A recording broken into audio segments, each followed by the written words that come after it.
They are. For sure. Are we ready, Rochelle? I am. I'm going to click the live on Facebook and then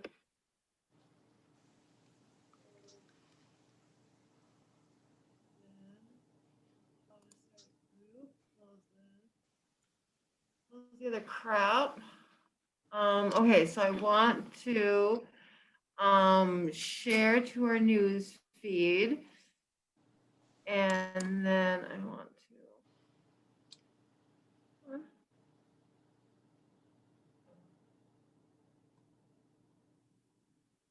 what a preview. Okay, so now we are on Facebook. And then what?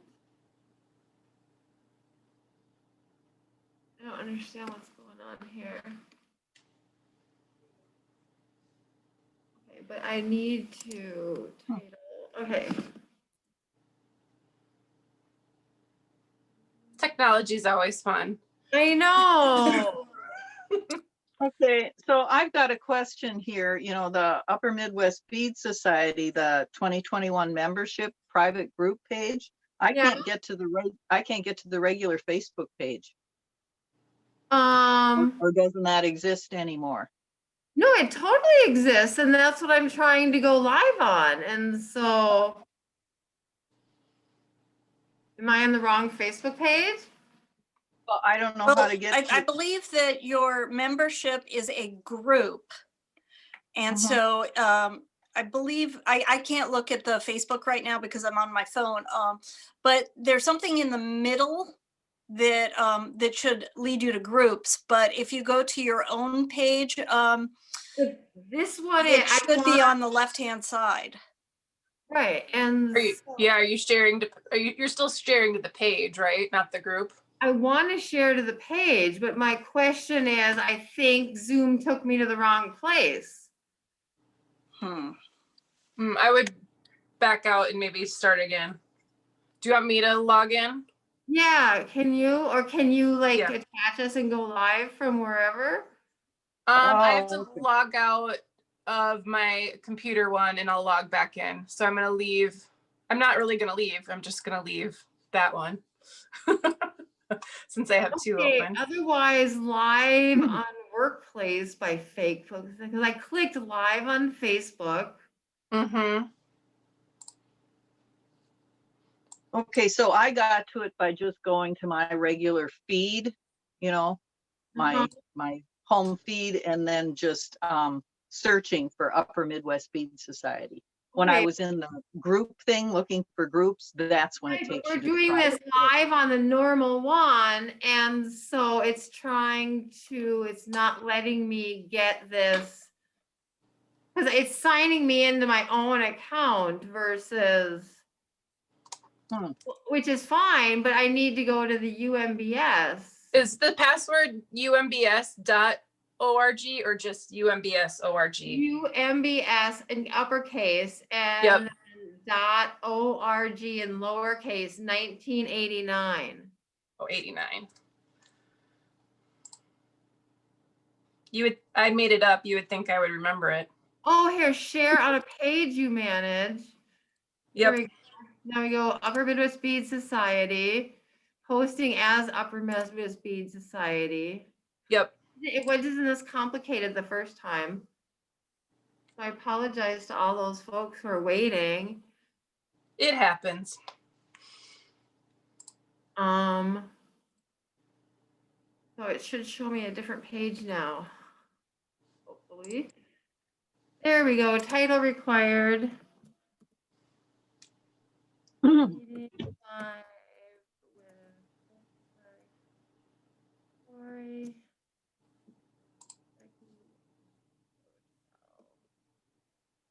then yes, cross post to more pages. Bobby Bead. There we go.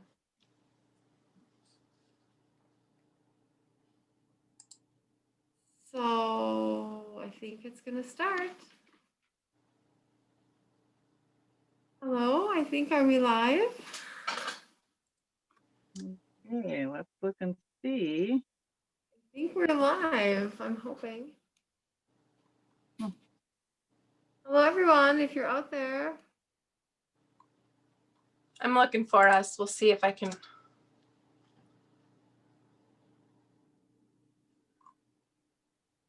And I'm not getting anything under live close. videos. Got that. Usually Public. it'll say live on our screens as well. I know, and so that's why Oh, I'm. it does say that on my screen. Okay. Now is it on? Yeah, it says live now. I just couldn't get it on my phone. Anyway, yes, I just like to remind everybody we're artists, not techies, and we're getting there. My name's Maggie Thompson, and I'm president of the Upper Midwest Bead Society. And I'd like to welcome everybody to our Beading Live event, which is being recorded through Zoom onto our Facebook public UMBS page. Today we've got 4 artists who will be doing, various demonstrations on what they like to do. Tori Vizina, Becky Pancake, Rochelle, and Hana Rosner. And I'm going to make a couple comments first, and then I'm going to just turn it over and have you ladies describe what you're going to do. I want to remind everybody that we're going to continue to do these live beading events every month, and we through Zoom and through Facebook, and we're also going to continue to do our monthly meetings live through Zoom and through Facebook. And so for people who came to our last monthly meeting through Zoom, if you prefer to do that over Facebook, we've got that opened up now, and we're going to continue to do that because we have quite a few members who preferred to come through Zoom. And I also want to remind everybody to look for all the UMBS members to look for the invite to the private UMBS membership group. And that's I'm going to stop you, Maggie, because if we are live, we are not live on the UMBS page. okay. I'm looking That's on the Bobby Bead page too to see if we're live on the Bobby Bead page, and so that's why I'm not seeing it. So, because it says we are live. Stop. So should I stop live stream and start again? Potentially, yeah. I'm not seeing it show up anywhere, and it's been long enough that we should now have it Right. on Facebook. It stopped. Okay, so now go live on Facebook.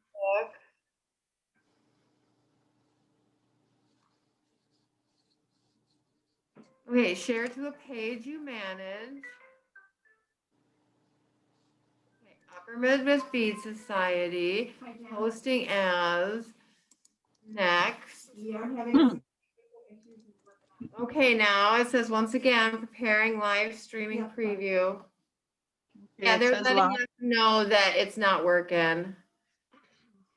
So I'm trying again, go live on Facebook. And I got, okay.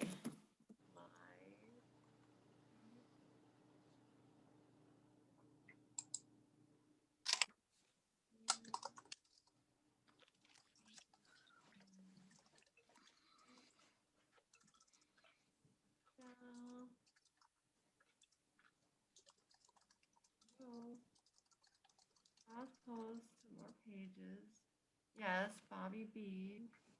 Save. Okay, say something about your meeting. Okay. With us now. Anyway, okay, go live. Once again. I have I a thing definitely up here see- that says that it's live on Facebook now. Yep, Okay. definitely live now. All right. Oh my gosh, thanks so much for all your patience around the world. Because it's just one of those things we're having. Okay, so go. There we Oh, go. here we Meeting go. us now. Yay, we're here. Oh my God. Okay, I'll Thank do a you. repeat very quickly so that we don't see if I can remember what I muttered before. My name's Maggie Thompson. I'm president of the Upper Midwest Bead Society. And I would like to welcome all of you to our Beading Live event. We have 4 lovely artists who are going to be demonstrating techniques for us today. Tori Vizina, Becky Pancake, Hana Rosner, and Rochelle Peterson. And I will turn it over to them shortly. I just had a couple of short announcements for Bead Society members.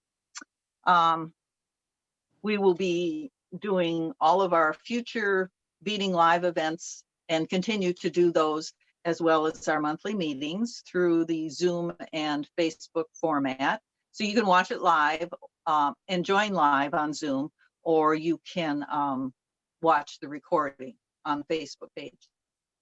And also, I want to remind all of our members to look for their Facebook invite to our new private group page for UMBS members. And we'll be doing some more things on that page and posting to that page. So I think that's it for general announcements. And I'm going to ask Tori now to tell us what she's going to do. Hi, everybody. Welcome. Thank you, Rochelle, for inviting me to this Saturday beading event. I am going to be showing you guys a super quick and easy brick stitch and fringe method using just a really easy beadable connector. Definitely a technique you can expand and use on other things as well, but just wanted to do a quick introduction because I know those fringe earrings are everywhere. Thank you, Tori. And Becky, do you want to do a little demo or give us a little description of what you're going to do? I am going to show spiral row. Beautiful. Looks like you could use it for necklaces or bracelets. Yep. Okay. Gorgeous. Yep. Gorgeous. Okay. Rochelle, you want to give us a little idea of what you want to show us today?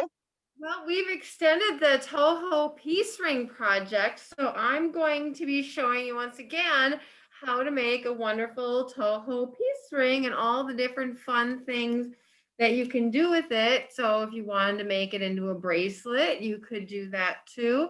Or if you just wanted to make a piece ribbon earring, then that would be really fun too. So just the Toho Aiko piece ring. To bring a little peace in the world through 1 gram of beads. Thank you. And I am going to turn it over to Hana Rosner. I'll give just a little introduction. She's going to be starting us off here, and Hana will also be doing our February monthly meeting. She is a past trendsetter. She's also a Team Toho designer. Did teach at Bead and Button Show for years. She's been published multiple times, and she is a multiple artist, including lamp worker, I hear, bead artist, soutache, and many other formats, I'm sure, too. So I am going to turn it over to Hana now and let her get everything started.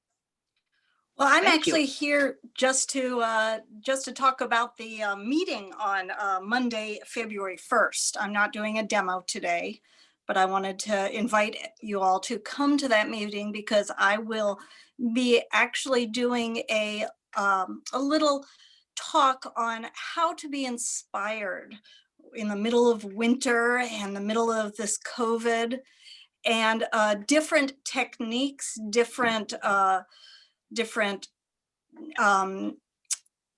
exercises that you can do in order to get out of the creative slump that you might be in at this time of year and the beginning of 2021 after a year that many artists have found really rough.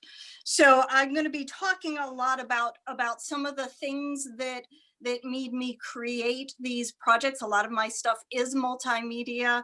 It has wired ribbon, it has soutache, it has shibori, it has beads, it has lamp work.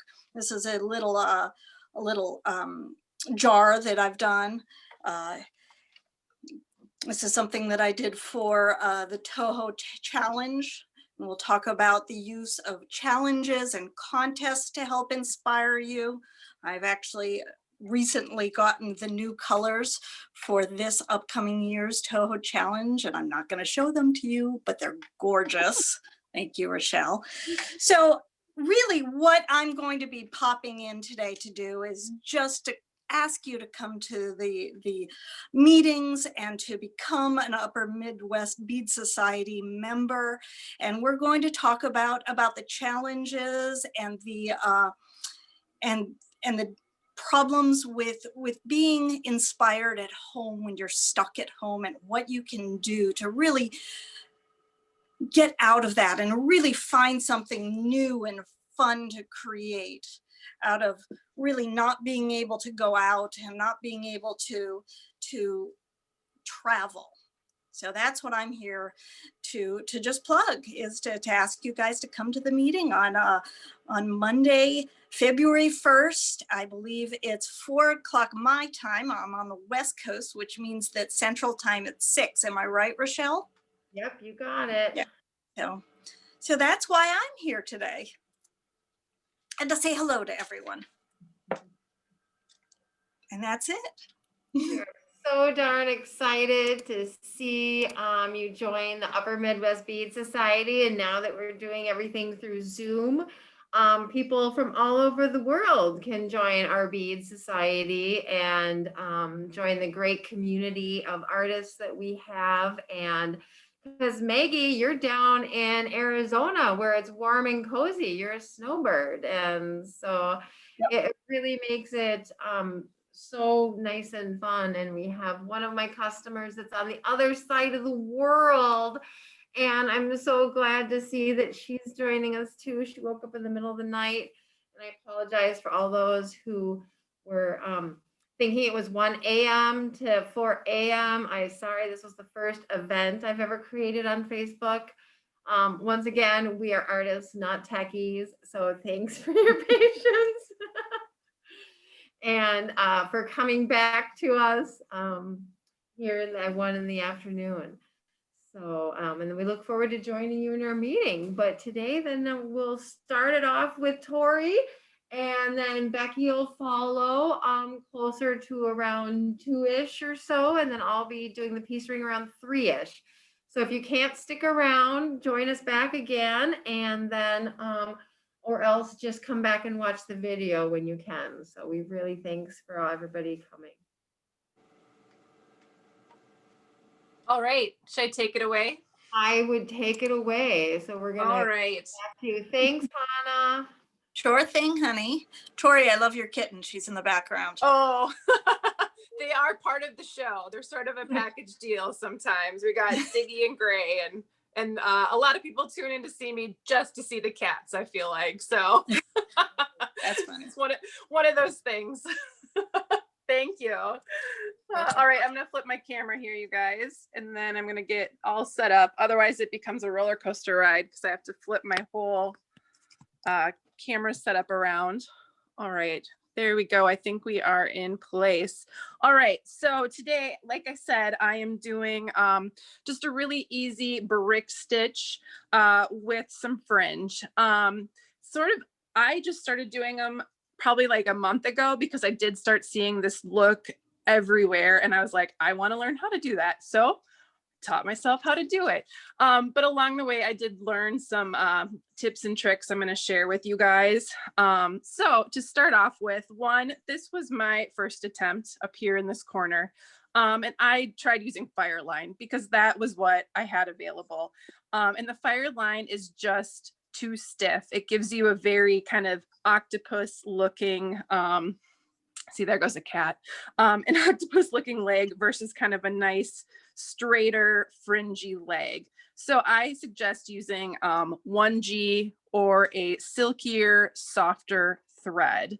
Also, what were my other tips? Now I can't remember. Oh, using a heavier bead at the bottom. So I am using some mini daggers also to help hold the fringe down. Love these little mini daggers from Starman. They're so cute, Rochelle. And then also kind of the longer you make your fringe, it's also going to help hold that down as well. So there you go. There's some starting tips to get you guys started. And then I am using these little, we call them beadable link connectors at Goody Beads.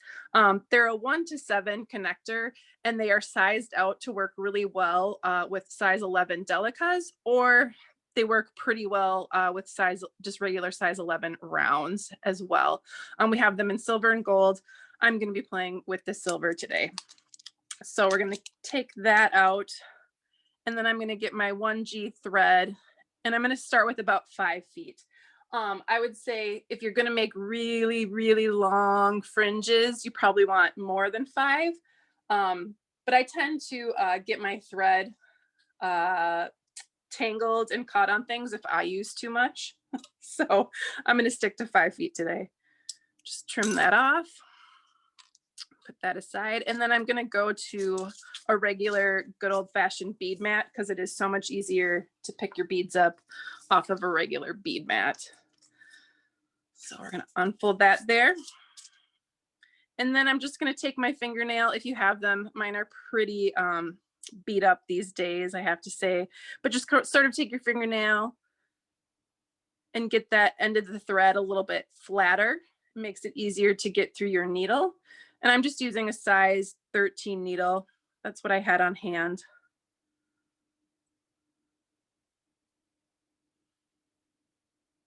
High pressure moment of threading the needle. There we go. All right, and then I'm going to take my other end. I'm going to grab my link here, and I'm going to put the end through one of the end holes. Gray, did you find some beads to play with? Yeah, no, that's not yours to play with. Sorry. All right, and then we're going to put about a 6-inch tail out, and we're just going to tie 2 overhand knots like you're tying your shoes.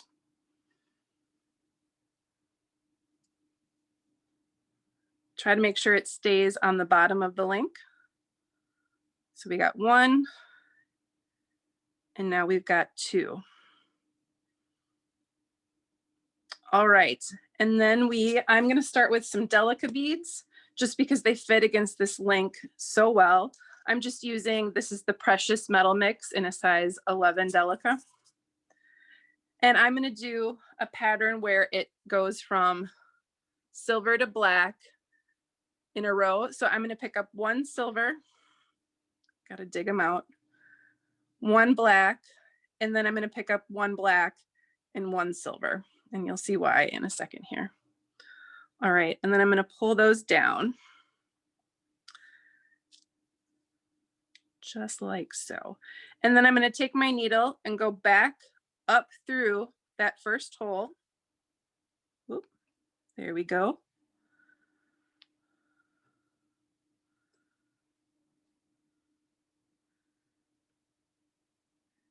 And then I'm going to go through the first silver and first black bead going down.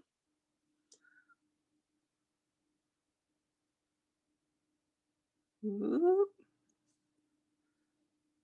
Let me get my thread out of the way. There we go. And this is just getting it started. So always, as we know, typically getting something started is the hardest part, right?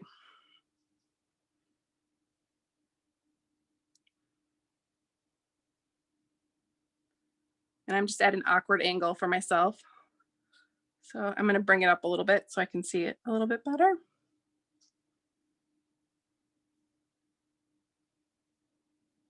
Come on.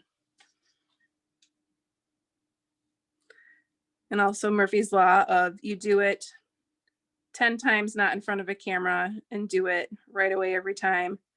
And then you get in front of a camera and all of a sudden everything goes wrong, right? Oop, there's a cat being a cat. All right. There we go. So we got it through those first two. Maybe.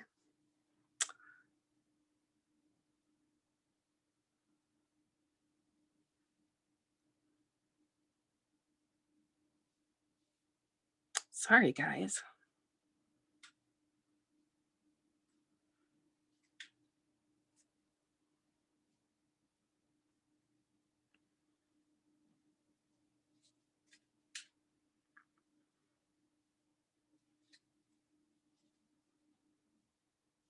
I maybe had too much caffeine this morning as well.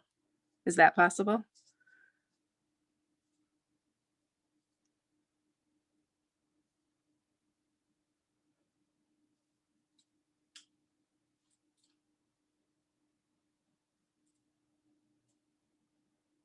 Oh my goodness. Okay, I don't know what is happening.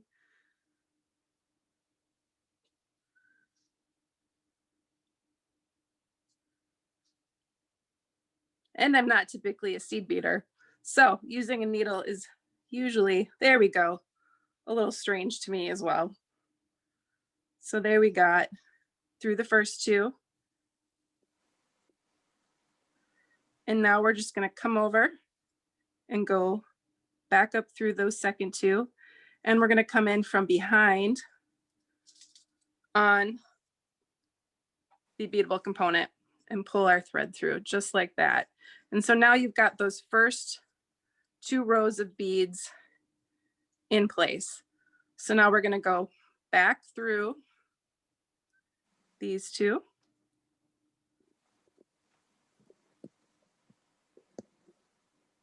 There we go.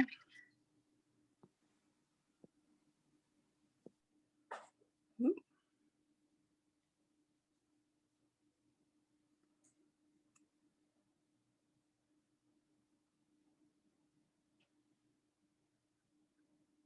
All right, now it should be easier as we go along. So now we're gonna pick up our black bead and our silver bead. And we're gonna go back up through the third hole. And then we're gonna come around and go back down through them.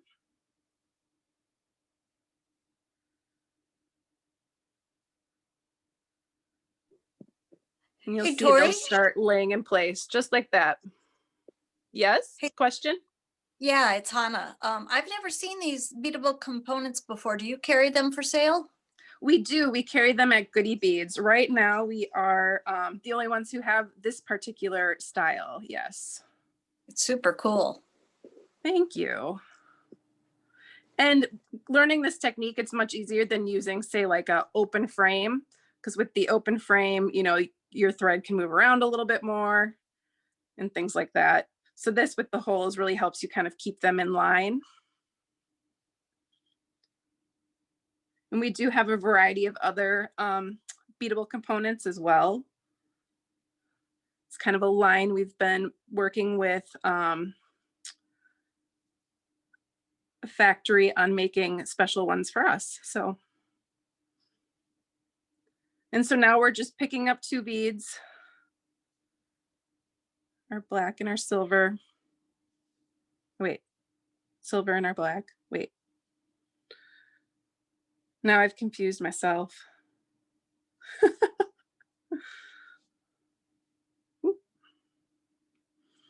Again, coming up through your hole. See, this is where I get tangled. I'll get better at thread one of these days.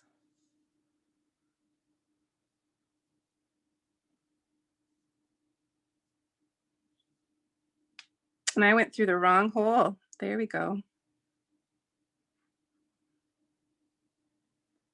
I'm on hole 6 of 7. There we are.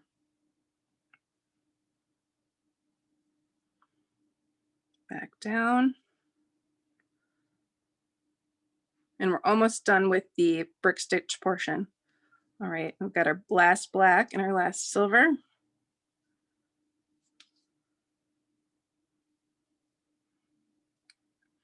Again, coming up from behind.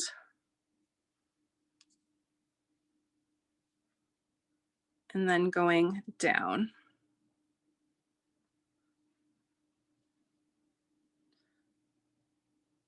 And now we've got our nice brick stitch base on there.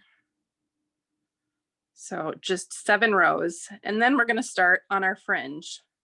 I'm just going to take a second to pick up my Delica beads.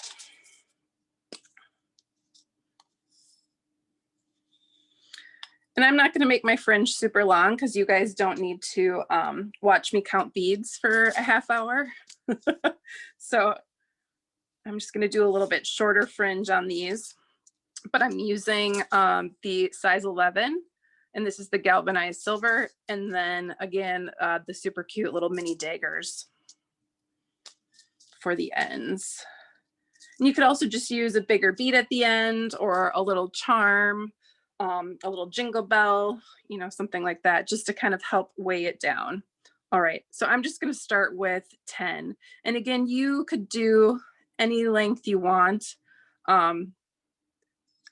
with any fun colors. There's such a large variety of seed bead colors out there that you can make these really fun. On the original ones I did, I think I started with 25 beads on the outer one.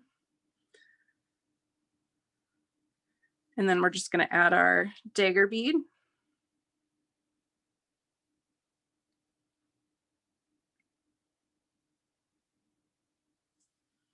And then you just go back up through your seed beads. And I do think I had too much coffee this morning. My hand's a little shakier than normal. And plus I usually don't go live till the afternoon, so my caffeine doesn't usually affect me. And then if you have trouble pulling your thread through, just hold on to that bottom, pull just like that. And then you're gonna take your thread and you're just gonna go over one. So we went through that bottom black one, and then we're just gonna go over one and go down through the next black one.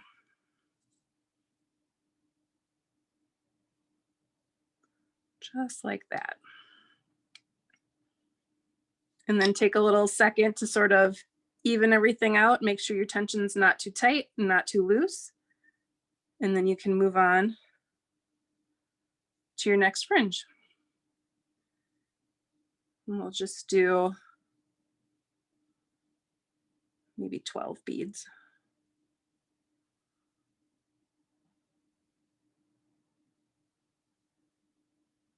11 and 12.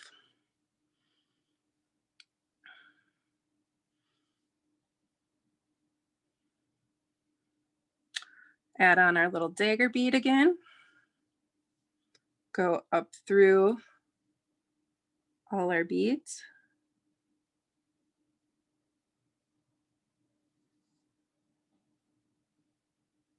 Go through that bottom bead right there.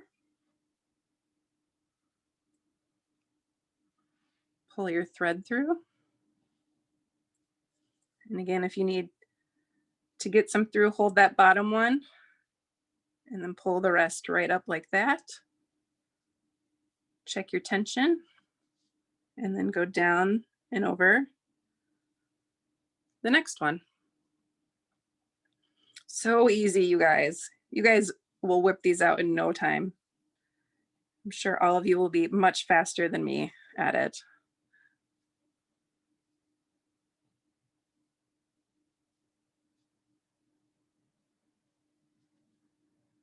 There's 10. We'll put 15 on this one.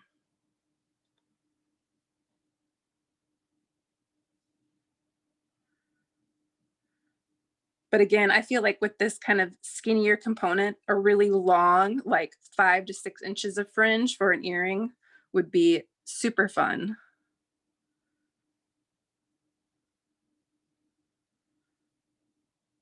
Our little mini dagger. And then again, going back up through your beads.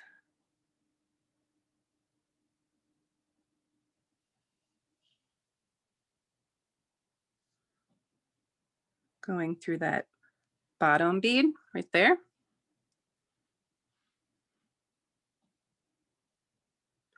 Making sure your thread doesn't end up around your other fringes. I've had that happen for sure. Hold on to that bottom one to get those beads up there, just like that.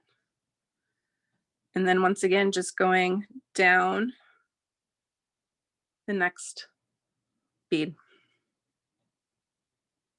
All right, now we're on our middle one.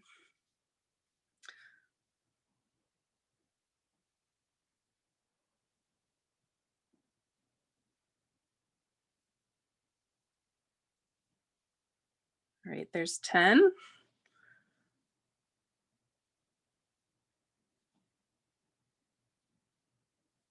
15.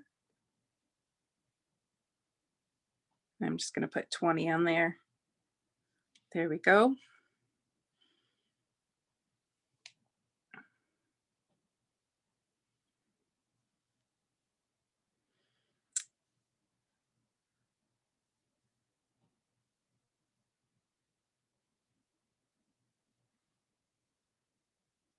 Go back up through again all of your beads.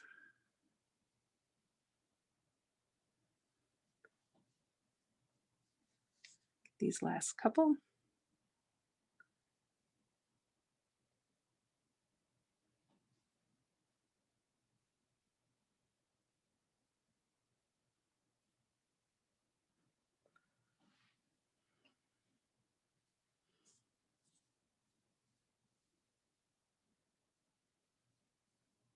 There we go. And that was our middle one. And then we would just repeat back. So going back, we're going to do the 15, the 12, and the 10. Doing the exact same thing of skipping over to our neighbor bead.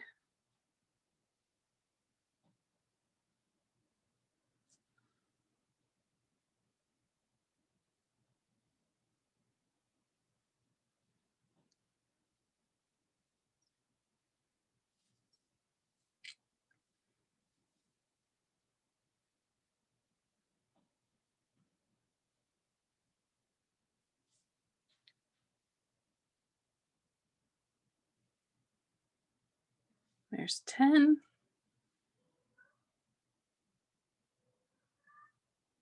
I don't know if you guys can hear kitten meows in the background or not.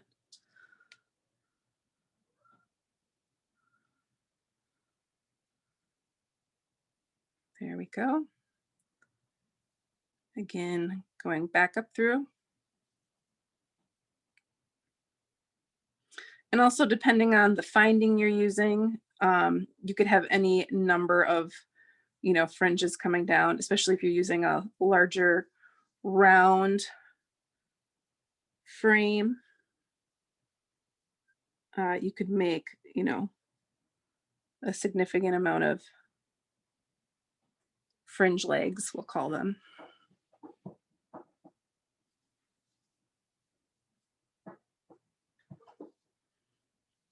All right, coming down the next one.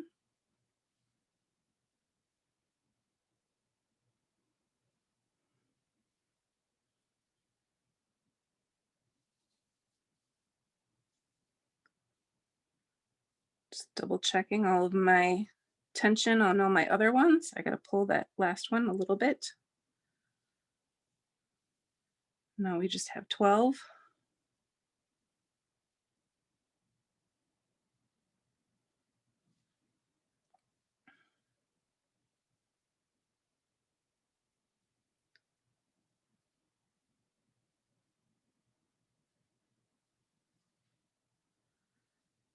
And 2 more.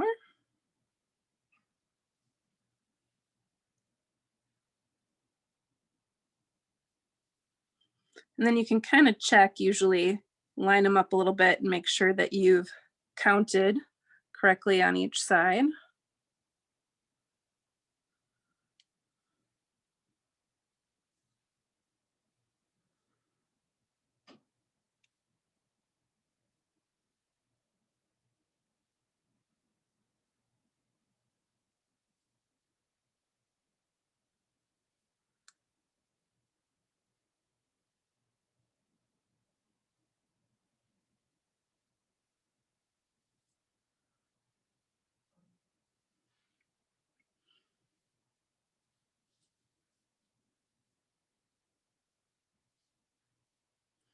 And then we're going through the last one, and you'll kind of see the last one was maybe a little kitty wampus. Adding your fringe to it is going to help it straighten out a bit.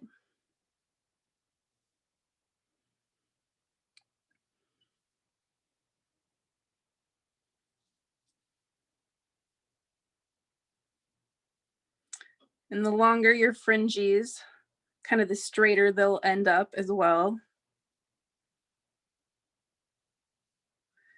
Now we're just doing an easy 10.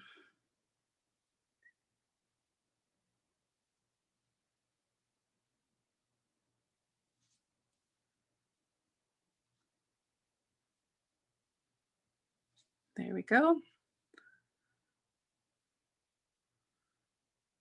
One more mini dagger.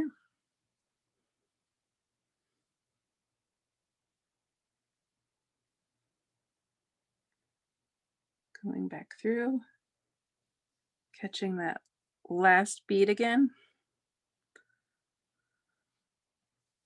Making sure you don't tangle in your other fringes. Last one, of course, is where it's going to happen, right?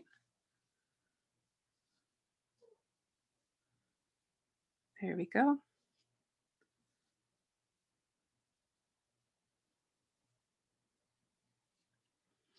And then just give it all one little look over. Make sure none of your tension is too tight or too loose. You don't want your threads showing, but you also don't want them so tight that they're making, you know, the ends crooked or your legs a little octopus-like. Once you feel like that's good, you're just gonna go through that top bead again. So now we're going through that top very first bead we added.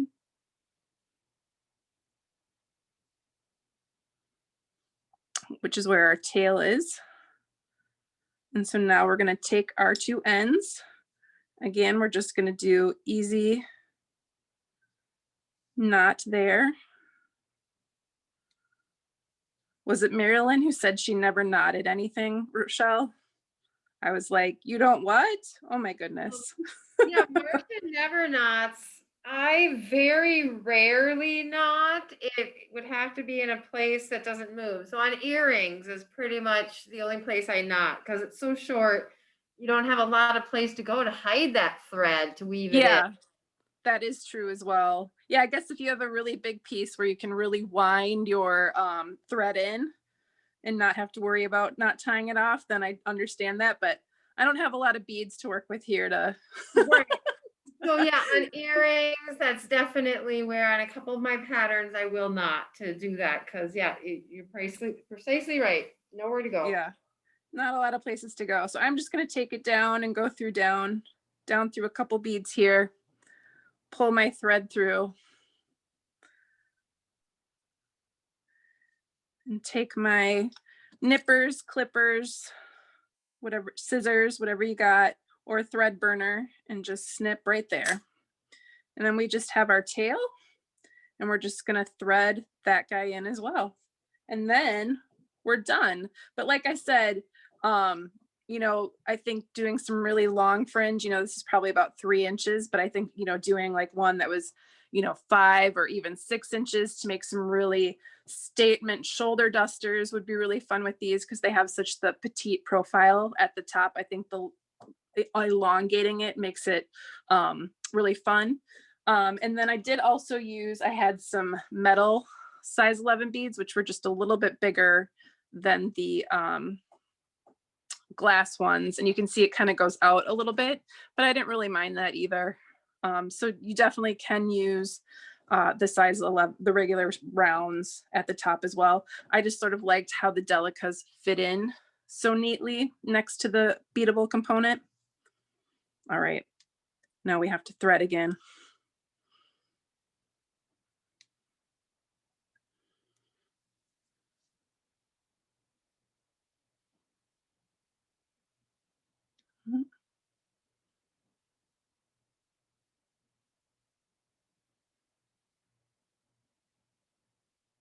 Have you guys seen the video where somebody takes a car and backs it up and threads the needle?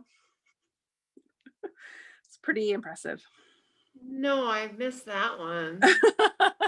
I feel like it's one of those, we were super bored during quarantine, so we tried threading a needle with a car. That's hilarious.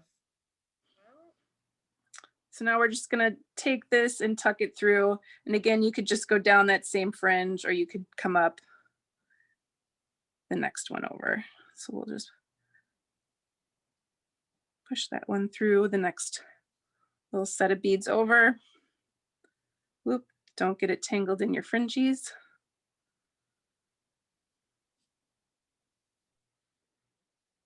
There we go. And just a quick little nip. And we are done. Easy, fun. So adorable. Yeah, and could be done with, you know, I do have some, let's see if I have them near me still, probably not. I have so many, I live in shoe bins of stuff all over. That's how I bring stuff to and from work and what I store stuff in. So I just have bins and bins of stuff. But, you know, we do have these, and I'm sure a lot of people have seen these, you know, these big open frames, which would be really fun to do these on. It's going to be round, so it's going to, you know, not be as easy as coming across the straight, but exact same method for using, you know, on an open frame like that as well. Absolutely. So creative. Yeah.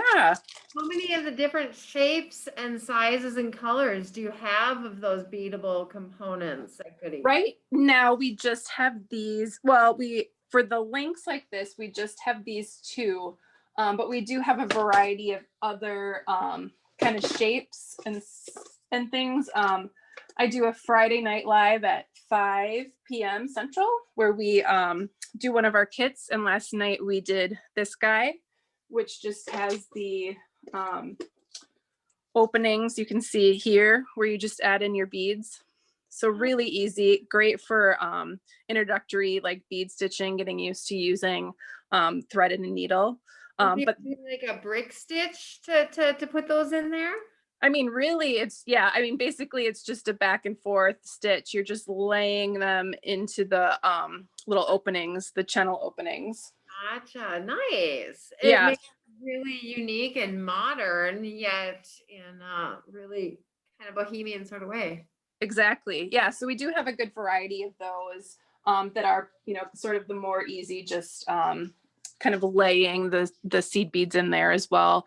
But they're really fun. And I mean, if you have lots of Delica beads laying around, which I know a lot of us do, they're really easy to use in there, and they fit in the components perfectly. I did have another pair of earrings, but again, I'm not sure where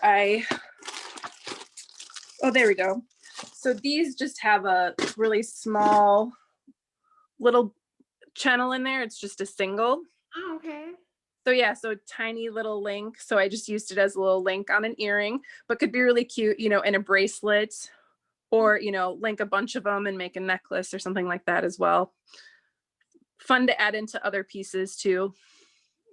And you don't need very many beads, so you can always use all those little leftover parts from all those other projects. Exactly. So yeah, so that's what we got.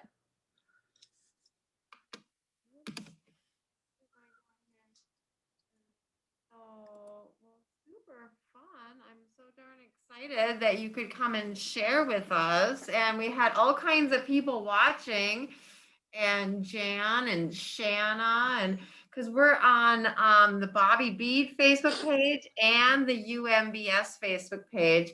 So we got friends all over the place watching us. And Barbara Oh, nice. says, darling earrings. Those are super cute. Yeah. So who else is visiting us on the UMBS page, Maggie? Is Maggie still here? Yes, I am. Yeah, I muted myself and stopped my video.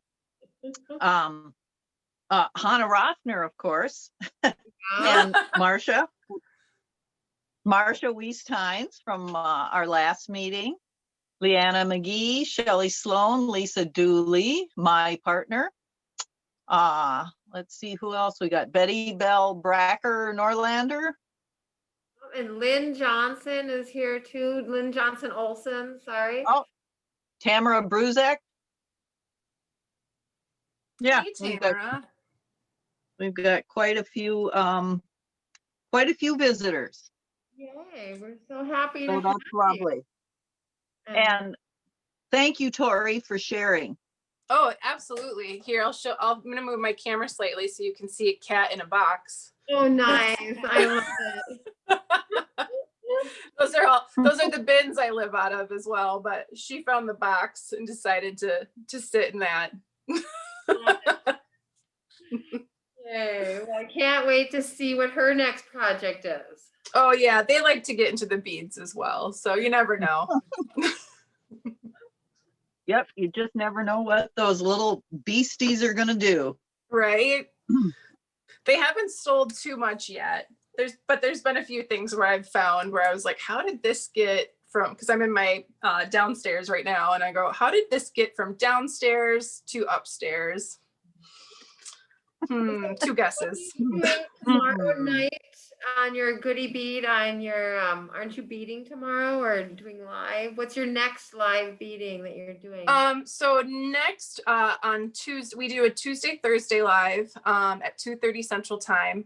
And on Tuesday, we're actually having Tier Cast On. We're going to do an unboxing of their brand new components. So I'm super excited about that. And then I don't know what we're doing Thursday yet. And then the following Friday for Kids and Cocktails, we're doing a kit from Diakonos Designs, which I'm sure many of you have heard of them.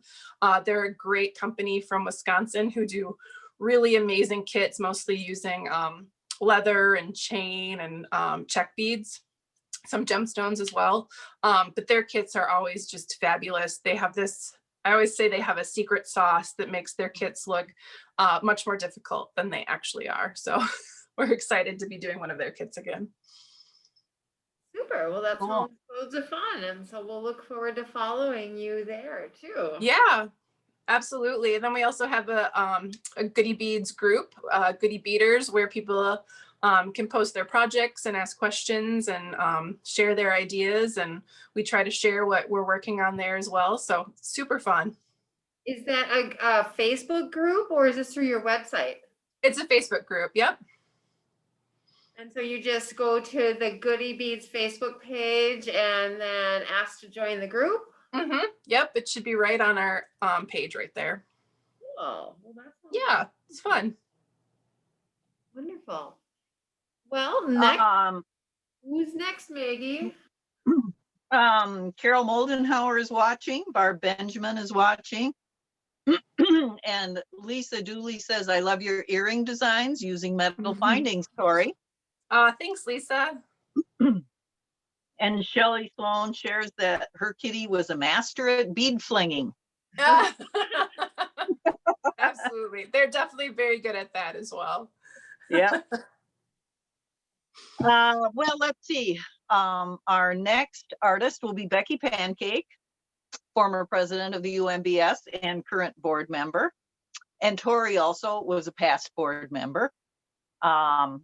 And so we'll just go ahead. You take it away, Becky dear. Hi everyone, I am going to show spiral rope today. I'll start with just showing you a few of the designs that I've done. This one is a necklace that has soutache. This was my first Jeff Barber bead. And I did a short center and then accents and then longer pieces for that part.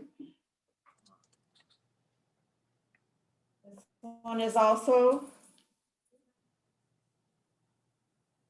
it's a bead embroidered center. Spiral rope works really well for bracelets or necklace chains. It's loose and comfortable.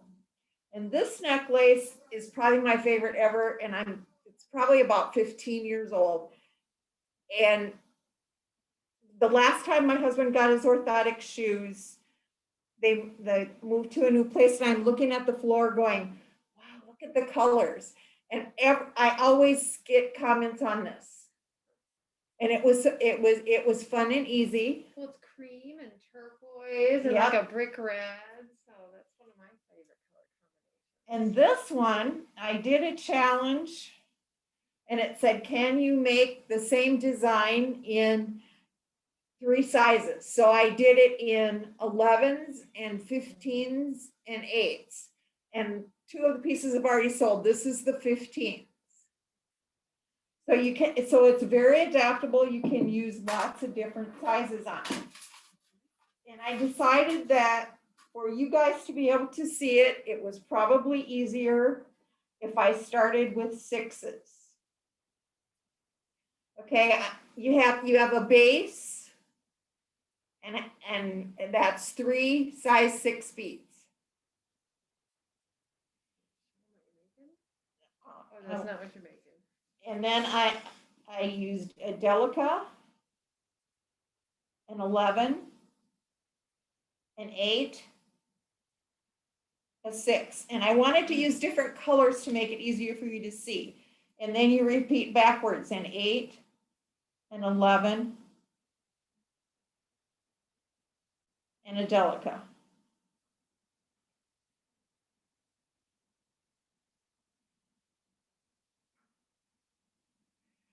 Then you stitch through your bottom. You have a stopper bead on the bottom. And you stitch through your bottom 3 bead, bottom bead, middle bead, and top bead. And it should form like a D shape. You want it to have a little bit of an arch. And you repeat this.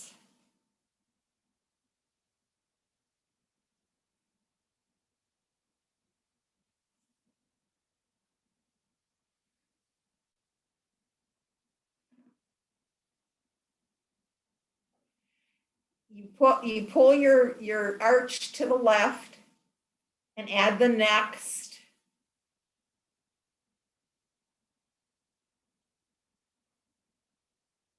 And pull it to the left also, so that it's next to the other one.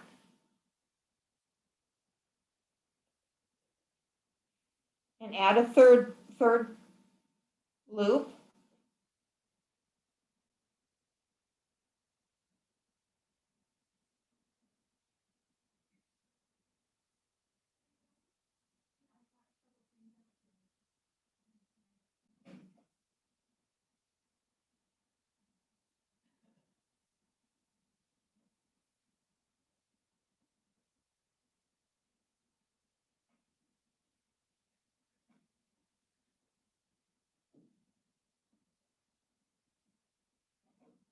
And push it to the left. Now it's time to add another base bead. So you add one of the black 6s, and you add in your row onto your needle.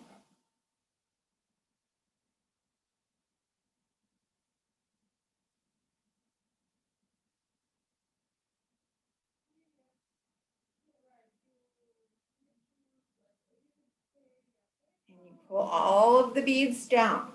And this time when you stitch, you skip the bottom bead and you go through the 2 beads that were already there and the 1 new one. And those are the black 6s that you're going Yep. to. The black 6s are the base.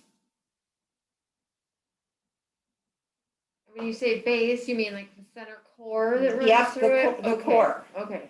So it kind of steps up by 1 bead. And each bead that you add, you do 3 of the loops on.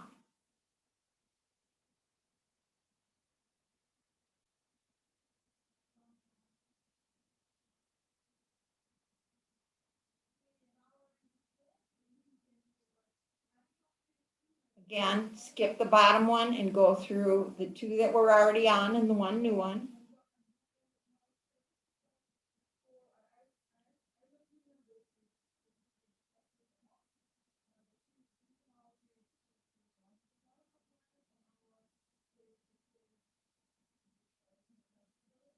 And push it to the left.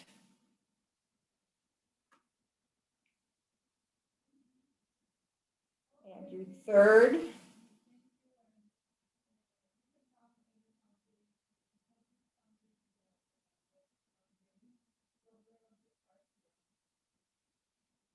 And stitch through the same 3 beads that you did the last time.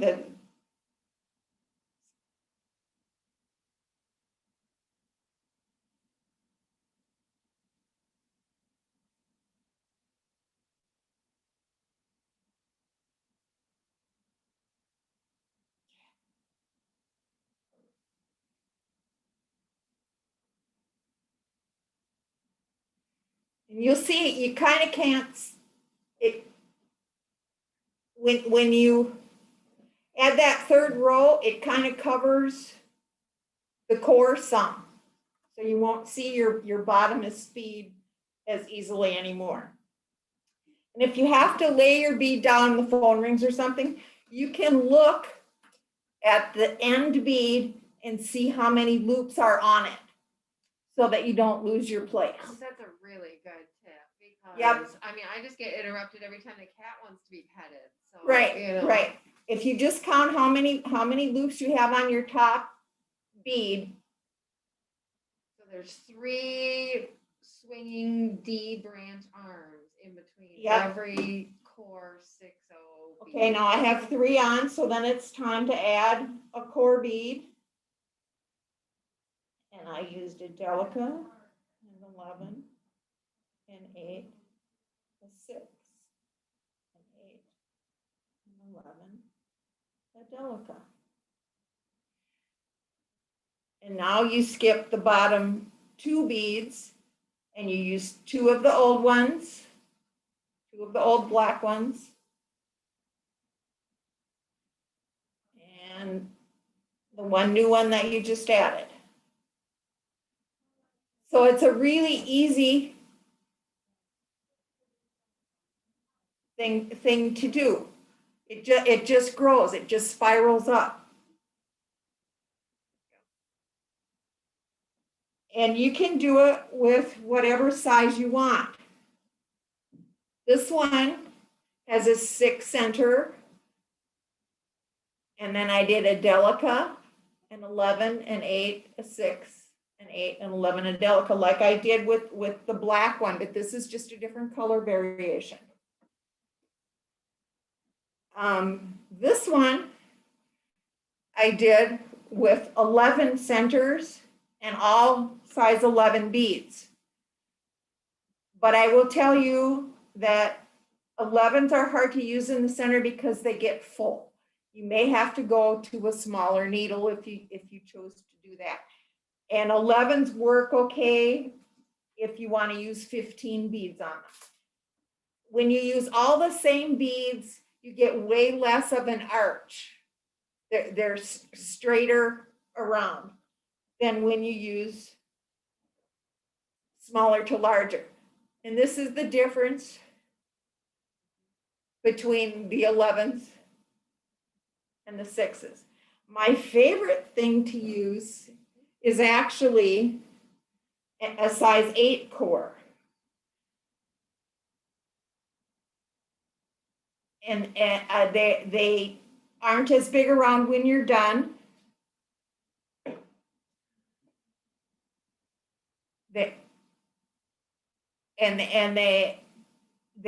You can arch them like you do the larger beads.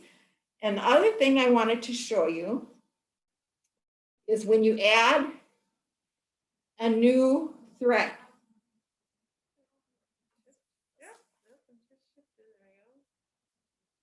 Sorry if I'm making anybody dizzy. Let's just get her together here.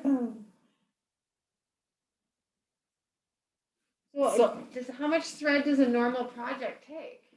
Well, you will have to add thread several times. I normally start with an arm span.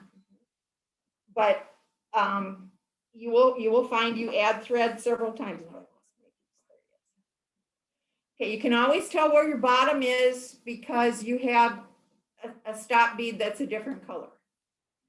Now my top, I just used a short piece of thread because this is a sample. So now I need to add, and if you just put a stop bead on your thread,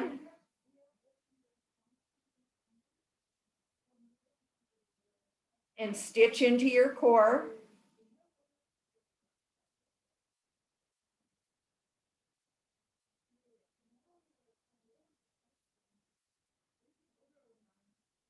That's the easiest way to add a new thread. If you are a person who likes to use knots, there's an excellent adding new thread video on School of Beadwork. So there I've added my next thread. And you can tell where you need to go back at the end and weave your tails in because it's a different color. And then you just make your next loop.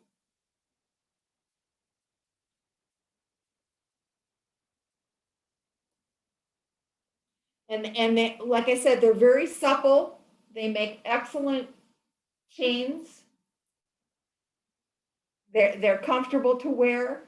They accent your beads very nicely.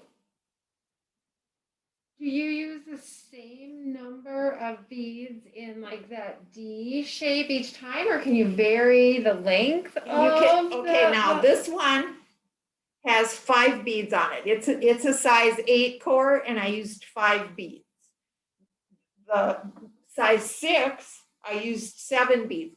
You just want a slight arch, you know, a D shape. You want your core, and you want a D shape. You want it to arch a little bit. Mm-hmm. And by using the various sizes, you get more, it's fuller. You get more of an arch. Okay. Oh, you use a drop bead, or is this a 6? That's a 6. Oh, okay. It's just transparent, so it looks even bigger than it is. Yep. And it's a fun technique.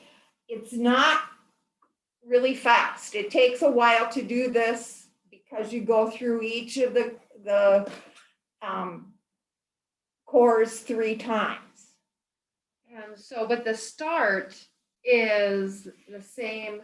The start's the same. You use 3 core beads and make a D shape around it. Of whatever you're doing. Of whatever you want. You can do multi of the same color. You can vary the colors like I did in this one and this one. It's, you know, it's up to you what you're using it with. And they make nice, soft, comfortable bracelets also. And so what thread are you using? I am using Fireline.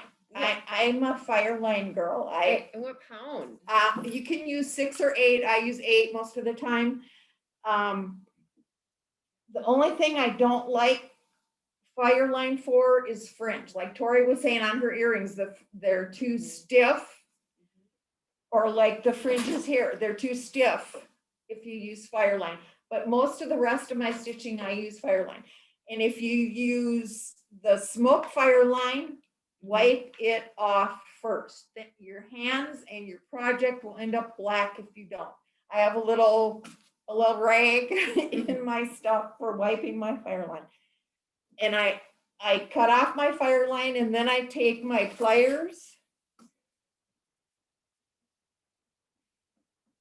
and just the tip of it, flatten it. And then I wax that. Oh, okay. So You normally don't need wax on Fireline, but if you wax your tip, it helps.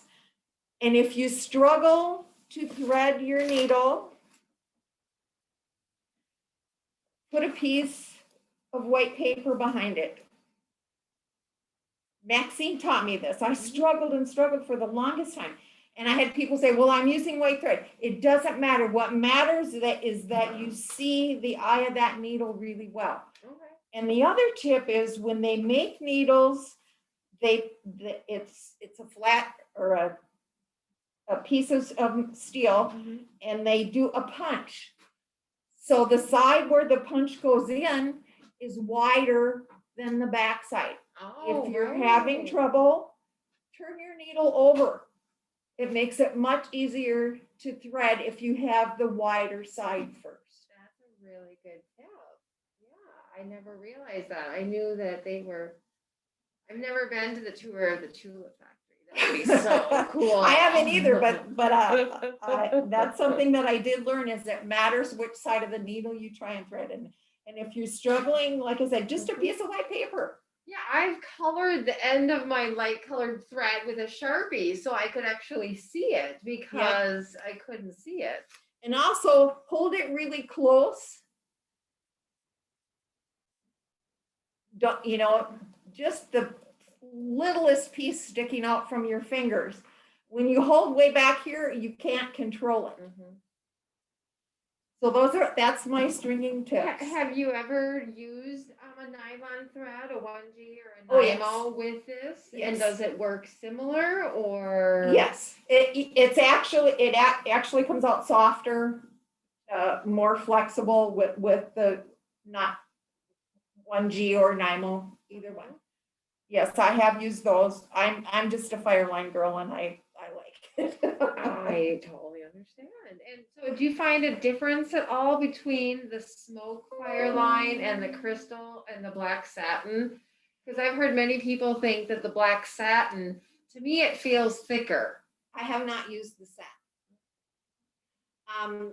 I don't have any difference as far as use of the crystal or the smoke, other than what you're beading on. The color of it matters. I will say, Cheryl Erickson taught me years ago, the black will recede. Unless you're using almost a transparent bead, black is better. Right, because a shadow definitely will disappear more than a bright highlight. Absolutely. Have you ever colored your Fireline with Sharpie? Yes. I've heard a lot of that, people doing that Yes. too, with the green and pink and orange. I have colored my Fireline. And that's really how you do spiral rope is you start with a 3 core and put 3 loops on it. And then you add a core bead and skip that bottom first core bead and go through 2 of the old and 1 of the new. Okay. Put 3 loops on. And what about finishing it off? What's the technique for that? I like bead caps. And so you're sewing it, hiding it under there. Okay. Yep. I stitched it onto a wire. Oh, And okay. you like an eye pin. Mhm. Bead caps, bead cones. They finish it off very nicely. But that's what I do most Oh, of you the time. even put one here on the end by your cabochon. Sure. And so, oh yeah. That's super neat. That's the easiest way is a bead cap. Or have you ever tapered down sizes of beads? You can do Or that. change or? You can taper down the ends too. To me, it looks cleaner and neater with a bead cap. So how is this totally different from like the that other spiral where they keep changing the sizes of the beads? Shabra, or not. What's that called? Cellini. Cellini. How is this different than Cellini Cellini? is more closely related to peyote. Oh, okay. This has a core. Cellini doesn't really have a core. It's more like peyote. Because it has a similar look when it's Yep. finished. Yep. Especially the way you're changing the sizes of the beads and everything. So, but it seems like it'd be faster than Cellini because that seems like it takes forever in a It day does. just to make those little beads. Yep. It is faster than Cellini, and it does look similar. And so how much thread does normally a necklace take?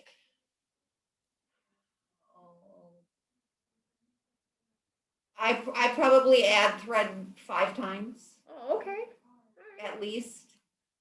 And then how many beads does a normal necklace take? That I have no idea. Oh, okay. You just have your big pile. Yeah, and I when you just run out, you run pour out. beads out and stitch until they're gone. Right, because you've got your little difference here, and so I just wasn't sure, because everybody comes into the store and is like, okay, I want to make a necklace. What do I need? Do I just need 1 tube of each, and then that pretty much does it? I would think a tube would do a necklace. Okay. That's a great, great little tip. Okay. I don't know, does anybody else have Anybody great have questions? projects that they've done with rope that they like, that the spiral rope has worked with them? I've actually added little daggers and things in the middle of my ropes just to give protrusions and. Yeah, you can embellish them with anything. I wanted to start with a basic for people that didn't know how to do it.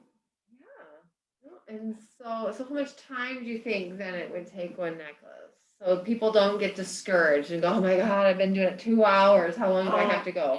It probably takes 2 days to do a whole necklace. It's not a fast stitch. But it's a really fun textural stitch. Yeah. And very organic. Yeah, I like the look of it. I like the feel of it. And it looks like you've really done different things, attaching them to different cabochons and things. Yeah, and like I said, this was my first Jeff Barber bead that I ever had. And so, tell people about Jeff Barber if they haven't heard. Is he doing anything and selling any of his beads still, like during all this? I have not talked to Jeff, but I own quite a few.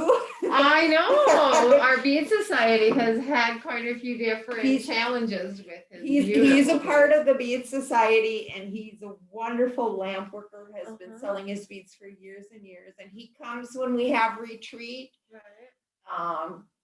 And he comes to the bead shows, and his beads are one of a kind. And Hana Rosner, you are a bead lamp worker. Are you still with us? Would you ever consider doing a bead challenge with our bead society? I just got, Hannah says her phone died.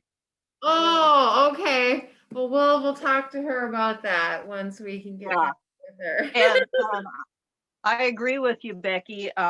Probably every member of the UMBS has their own personal Jeff Barber stash.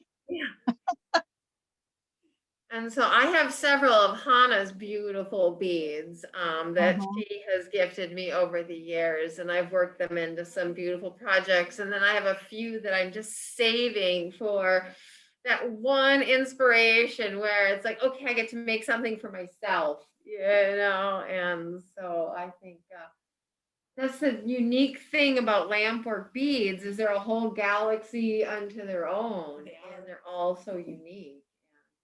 Definitely. And, Becky, you have some comments here on Facebook. Lisa Dooley says you express your creativity well, Becky, with your beautiful necklaces. And Marcia says, yummy spirals, Becky. Good, thank you, Marsha. Let's see who else. We've got Jan Carlson is watching, and she says, good tip, beautiful necklaces. Thanks, Jen. And Hannah is back. She says, I would love to do a challenge. Also, I have 5 Jeff Barber beads.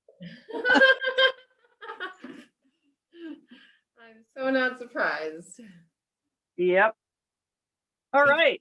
Well, I guess thank you so much, Becky. We really appreciate you spending your time and sharing your talent and artistry with us. And let's move on to you, Rochelle, with your peace ring. And would you be so kind as to share with us also? Absolutely. And so I am, once again, we are talking today about the Toho Aiko peace ring. This is a really fun little project that the Toho company and I came up with. We were actually, it started at Bead and Button Show. I don't know how many folks have ever visited us at our Bead and Button booth, but Team Toho has, let's see, let's go back to speaker view. Sorry, wrong one. That way we can hopefully get it bigger. Let me see. Maybe not. Let's see, Maggie Thompson. How do we get me back on the screen? There we go. Okay, so at the Bead and Button Show, we were teaching this incredible little project that we came up with that one of my fellow trendsetters came up with, which is a project called Diamonds of the Desert. I don't know how many folks of you have ever done your basic brick stitch triangle, where you have your diamond, you start in the middle, and then you taper yourself down to each point. It's your basic kind of fun brick stitch beginner project. And so all of that was teaching you all about how to decrease in brick stitch. So we wanted to figure out, well, how do you increase? If you're making something, normally, we start in the middle and then we just decrease. Well, if you want to make all these fun little shapes and things, how do I increase?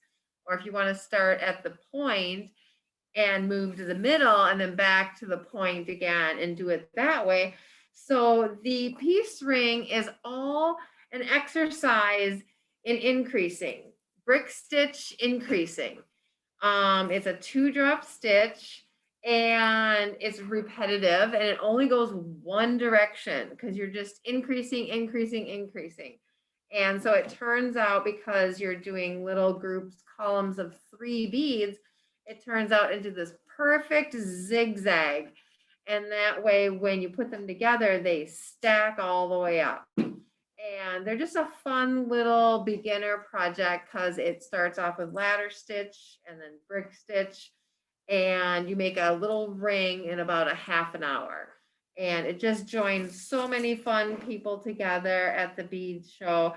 We taught over 350 people how to do it that week, and including the president CEO of Toho Beads sat down and joined us and learned how to make a piece ring.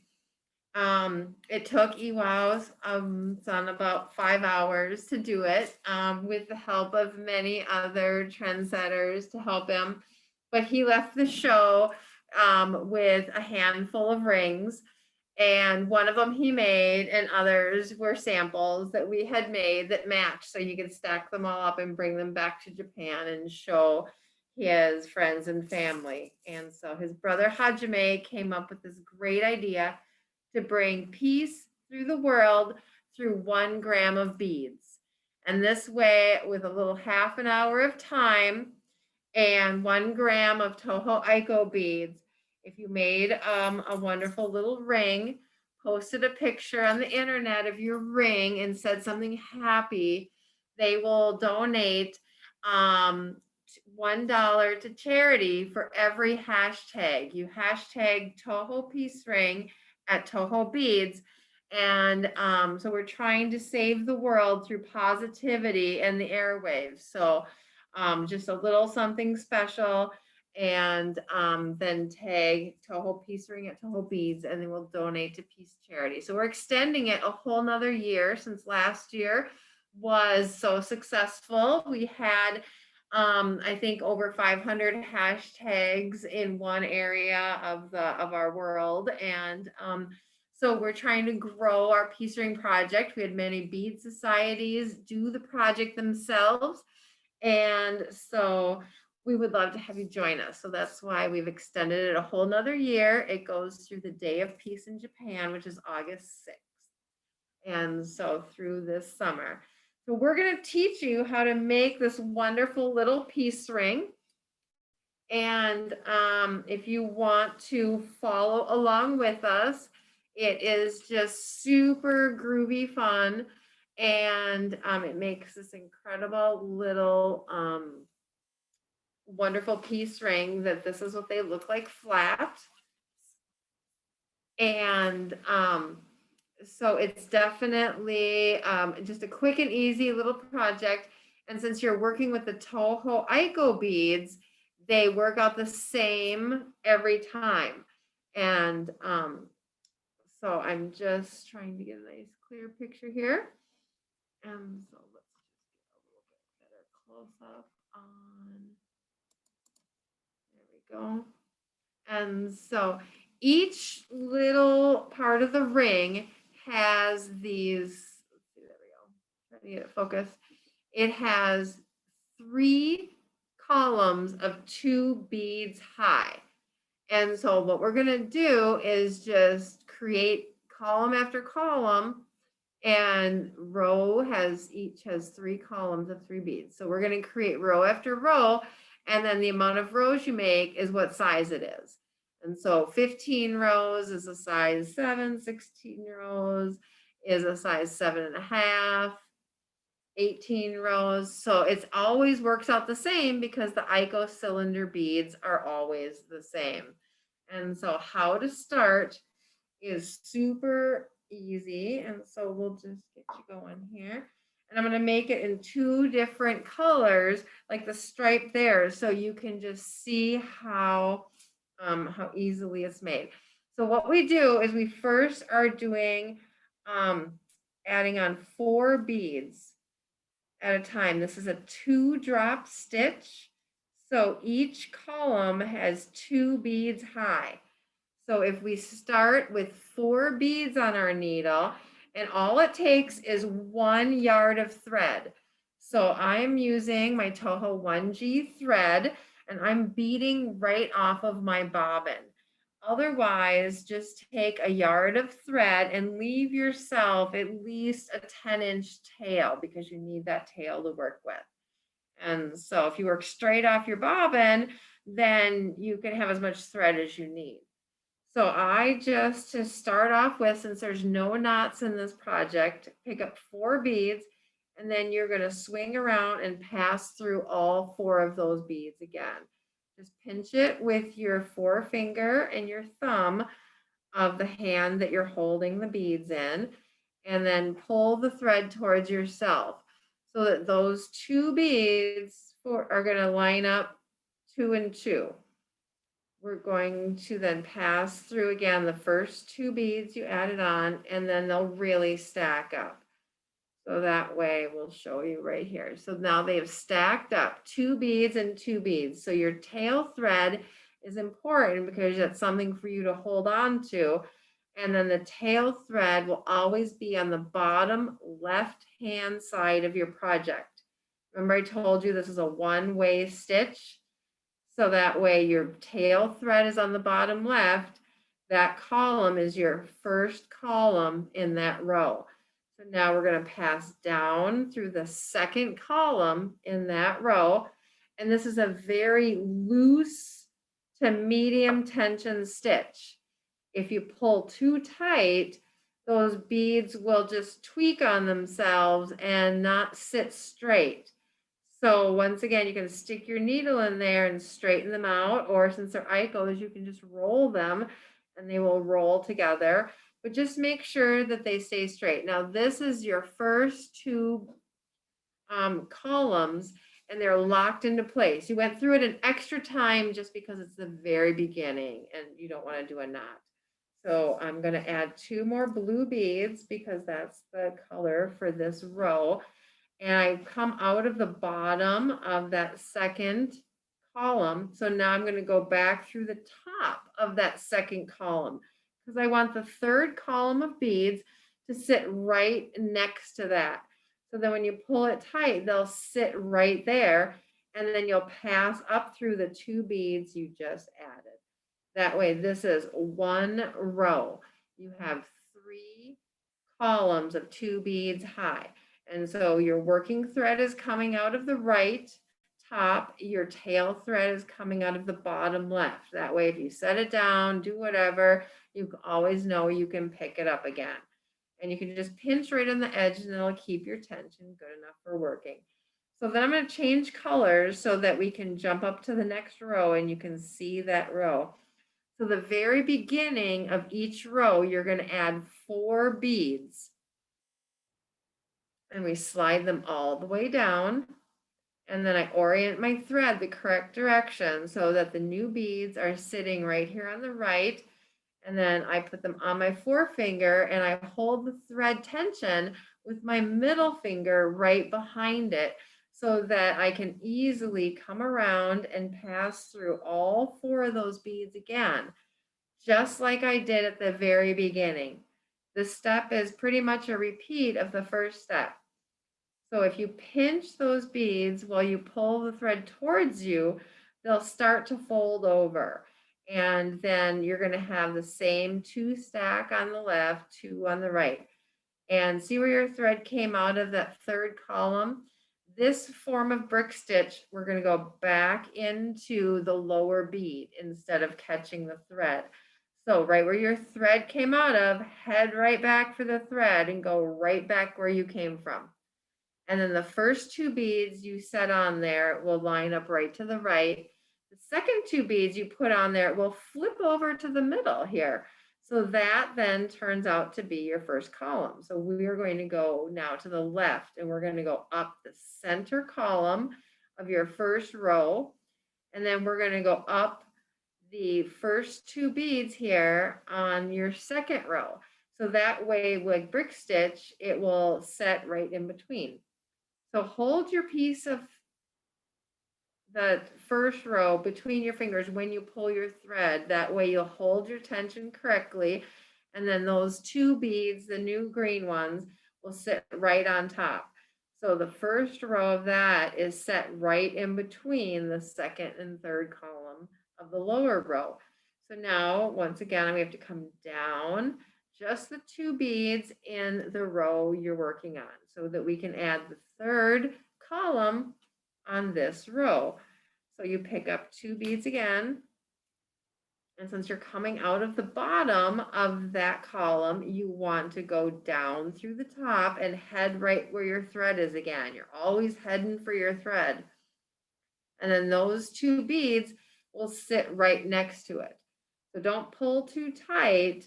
You always are going to go through them several more times. So there's no reason to pull tight. You want all these beads to stack up straight on top of each other. And since you're going at 90-degree angles right next to those beads, you don't want to splice your thread and you also don't want to splice a bead. These are very fragile glass beads.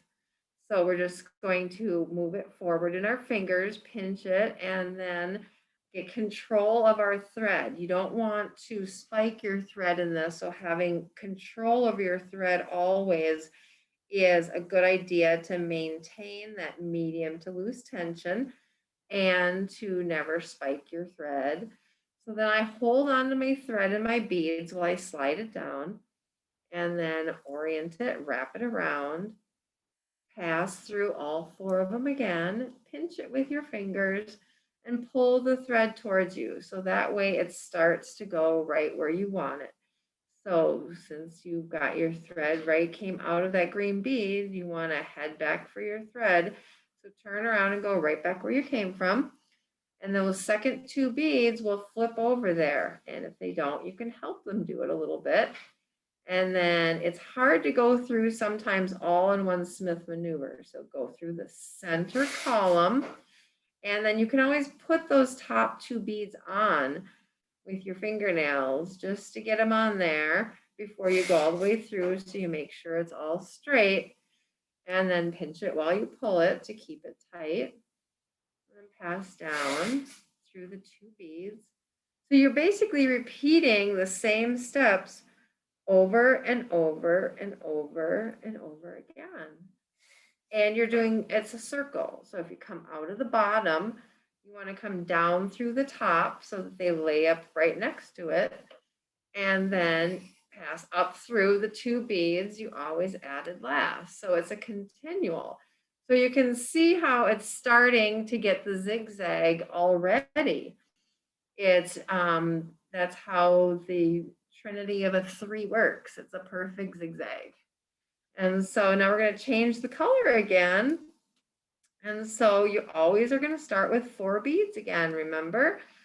And all 4 beads, clear the playing field. Slide your beads all the way down. And I smooth my thread while I do it, just to keep my thread smooth as well.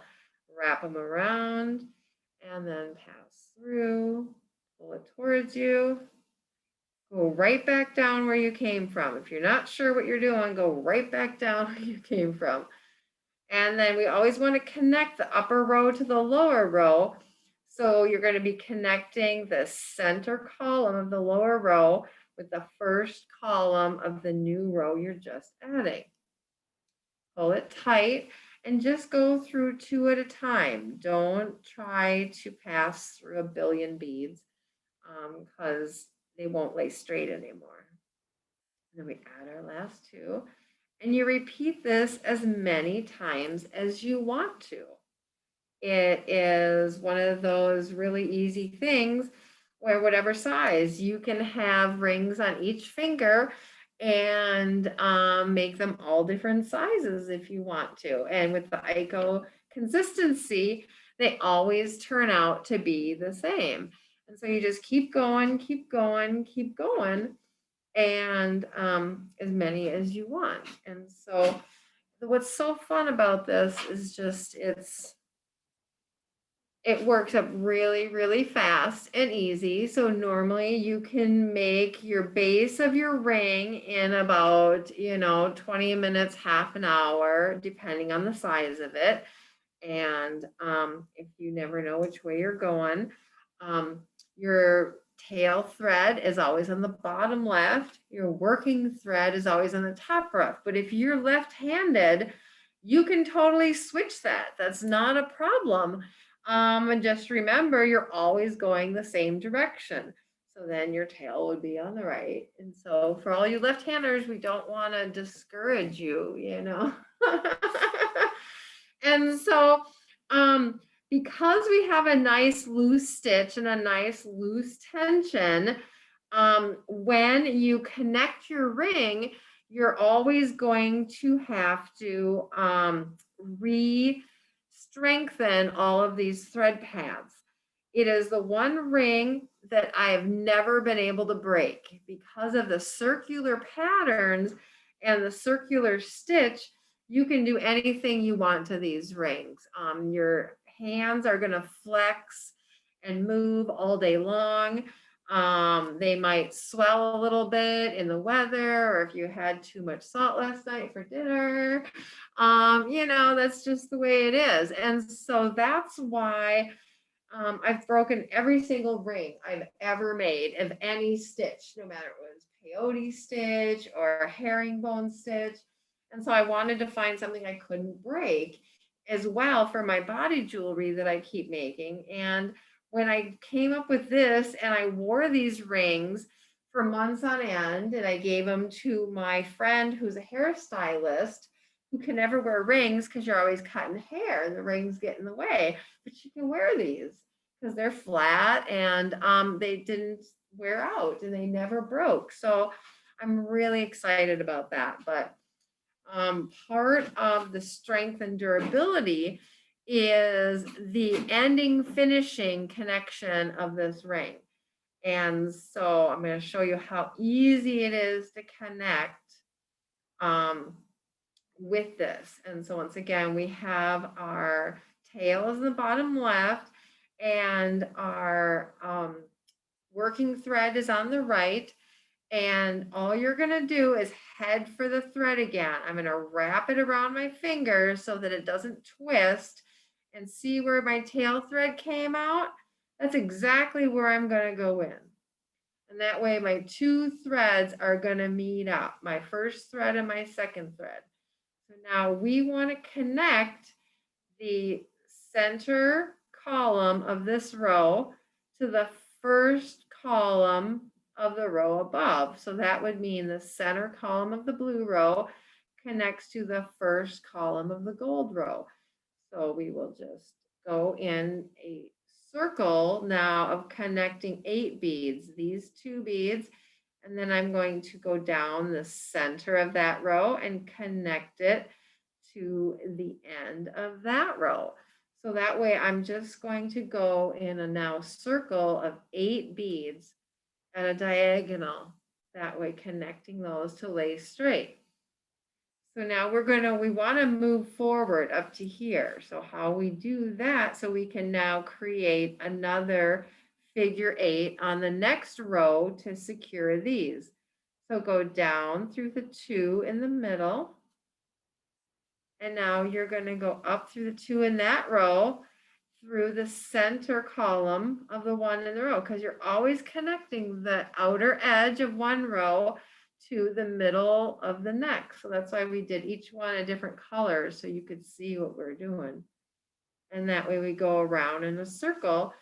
So 4 beads and 4 beads, and now we're going to move forward. So now I finished these 8, so now I can move up into the green row. So it just is a perfectly straight line.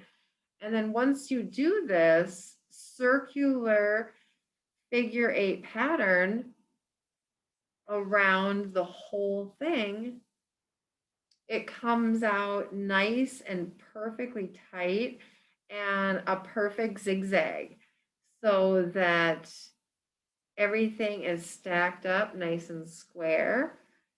And so once again, the end of one row connects to the middle of the next. So whether it's the upper row or the lower row, it doesn't matter. When you have 3, that's just the way it works out so perfectly. And so this stitch pretty much only does work so perfect in a 3-3-3 situation. If you do it longer than that, you're just gonna have different kind of funny steps. So I mean, it's still a stitch, but it doesn't work out perfectly uniform. The only thing about the Toho thread and the Toho needles is sometimes it's slippery and it pops out of your needle, so you might have to go around. And if you can't remember where you're at, remember your tail is always here on your left. So now we know where we're going. We're going around in circles. And so we just keep connecting the lower row to the upper row, and we're going to go all the way around the whole thing. And I'm using a size 11 Toho needle. This way I can go around and through these Toho Aiko beads like 9 or 10 times. You can always do the first pass through with a size 10, but when you're doing this part to do the securing and the tightening, the size 11 just works out better. It's much smaller and smoother, and so you don't have to pull as much. But if you do ever have an issue, just take your pliers and then pull your needle with your plier while holding on to the beads. If you hold the beads with your thumb and forefinger while you're pulling the needle through, you're less apt to break the bead, certainly. There is no tension right now. I was just showing you how, because sometimes there might be, if you pick up that one small bead that's just a little tinier than the other, the hole's a little thicker. Or also try when you're controlling your thread, you don't want to spike your thread, like the thread that's already in all these holes. You've already wrapped through these, 4 times. And so keep to the outer walls and try to keep your needle kind of scraping the wall of the bead so that you don't grab the thread. See right here, I had a little loop of my thread when I was working. And so what I'm gonna do now, and so I couldn't hide it and I didn't want to snip it, I'm just going to grab that weird little loop of thread that kind of didn't get tightened in there. And I'm going to loop it around my thread, around my needle, and just grab that little bit of thread. And then while I'm going down here, I'll just hide that thread in here and go around a couple more times. And so it's a very forgiving stitch of, you know, if you have a little bit of loose thread, we just want to grab him, loop him around, and then work him in. And that way he'll kind of hide himself inside of a bead. And then you could probably melt him as well, because this is a nylon thread and it should melt pretty easily. But by catching it a couple times and going around my normal, we just hid that little guy in there. And that way you didn't compromise your strength of your ring. And you don't have to redo the whole darn thing just because of one tiny little loop of thread. So don't get so worked up and bent out of shape if it's just a little bit loose on one, because as soon as you do this tightening routine, it's going to all lay perfectly in place and be the exact size that you wanted it to be. And so, and if it's not quite tight enough, well, that's what your tail thread is for. You can go around it again if you want to, and go around backwards the other direction. And that way you've completely, so then I now have my tail thread. I met my tail. I'm going to put my needle on my tail. And he was always right in the middle here. So that way we are going to go backwards around this loop. And for those folks who don't like to go physically backwards the wrong direction, just flip it over. It's the same thing, you know, it's universal. So there is no inside, outside, upside down, that kind of thing once you've connected it straight. So that's the key. So wrapping it around your finger so that it's not twisted when you connect it. And then after that, there's just, it's easy peasy. You just go around in circles, right? And that way I just keep working my threads in, and then you can turn around and go back the other direction. So once your threads are done, just snip them off and you are good to go. If there's a little extra sticking out there, get your thread burner and put them on. But otherwise, this one has, I think, 18 or 19. When you're counting the rows, I just count the points of each one. So then you can start at this green and count all the way around. And that way I know it's a size 9 and it'll fit on my 4 fingers. And then you can just stack them up and stack them up. And they're really a lot of fun. Because of that perfect zigzag, they will stack up just beautifully. So if you wanted to make it into a bracelet, then it really works out so nice because of that perfect zigzag. And so the other neat thing about the bracelets is you can, I connected it, they're loose in the middle, but when you connect them together, what I did here is I made them individually. Then all I did was change the color of my bead for the very edge to create the perimeter, and they notch together. They just sew together so beautifully. But yet when you have it around your wrist and they're this wide and you've got your wrist bones and everything, they can, you know, come apart so that it's super comfortable to wear, but yet come back together.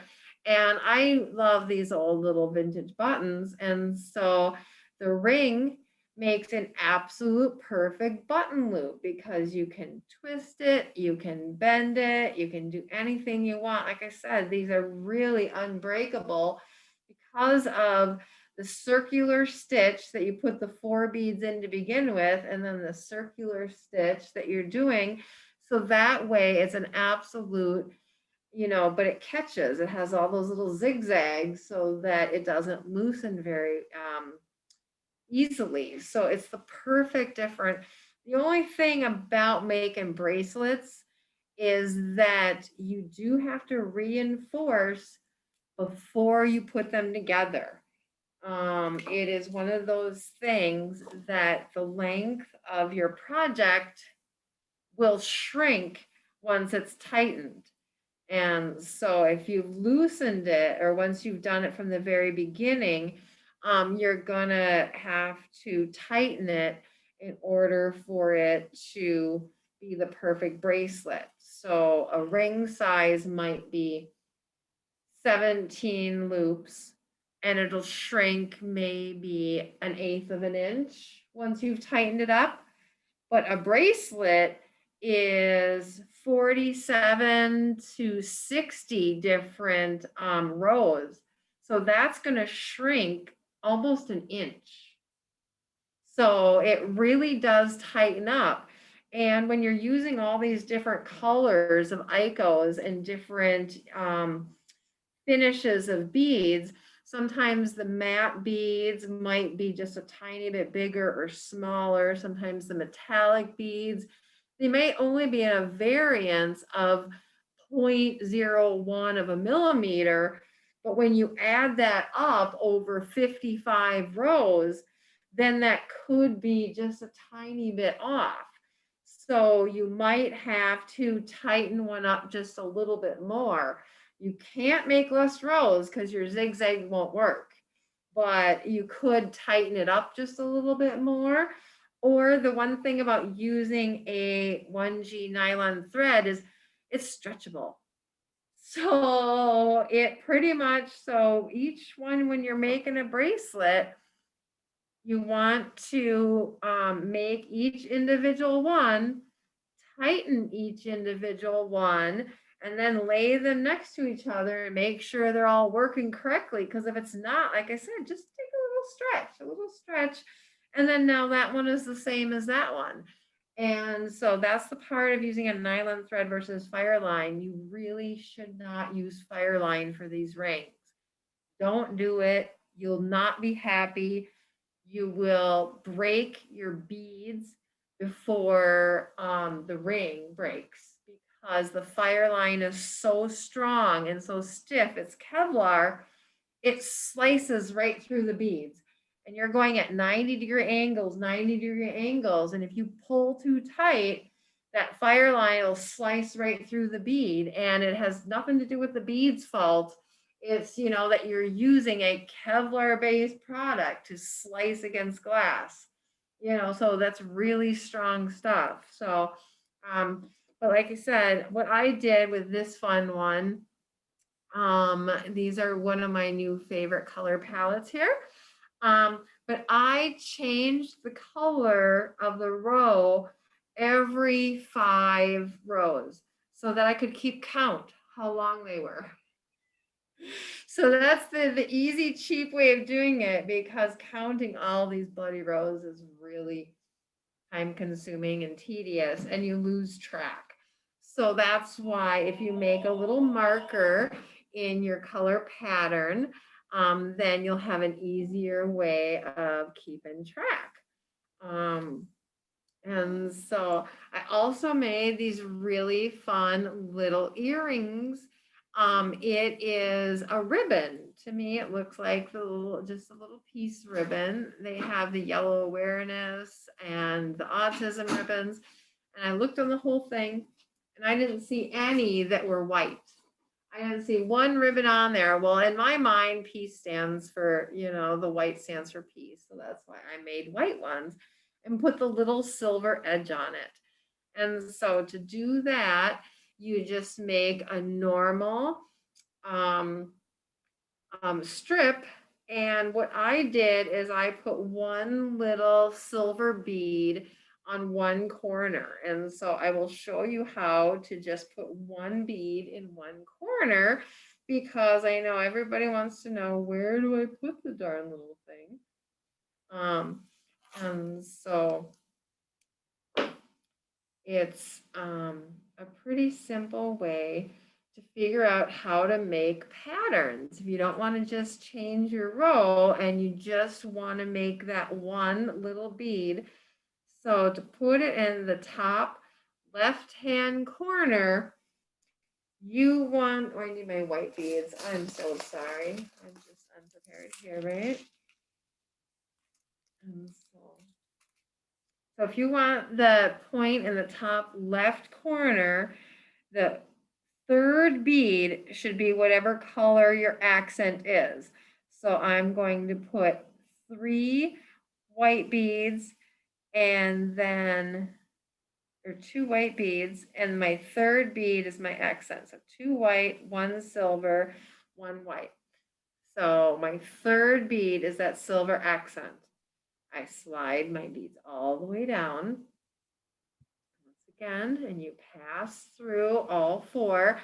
And remember, the first 2 beads you put on are going to line up straight above the lower column. And then the second 2 beads are going to shift over to that side. So when you turn around and head right back down for your thread, see how that first column just shifts right over there? That way, when you pop up through there and put it in, now that little silver is right there on the top point. So that way you have one little accent on one side. So we go through the last. If you miss a bead, just make sure you look at everything before you move forward. There we go. We passed right through it. So now that little silver bead is right where it's supposed to be at the top of the point. And so all I did is I folded it over on itself instead of connecting it. If you're going to make a ribbon, you do need to have an odd number of rows, because right at the very top here is where you're probably going to connect it to put on your ear wire loop. And so if you only have an even number of rows and you have one center, then just like this, one of the feet is going to be short. And so if you don't want a short feet, then you need to have it be an odd number. So 1, 2, 3, 4, 5, 6, 7, 8, 9, 10, 11, 12, 13, 14, 15, 16, 17, 18. I need to make one more row in order to do it. So 17 rows, 19 rows. That way you'll have one in the center, and then to connect your jump ring to, or to connect the ear wire to. So once again, it's the third bead, and then it will just pop right over there. Slide them up.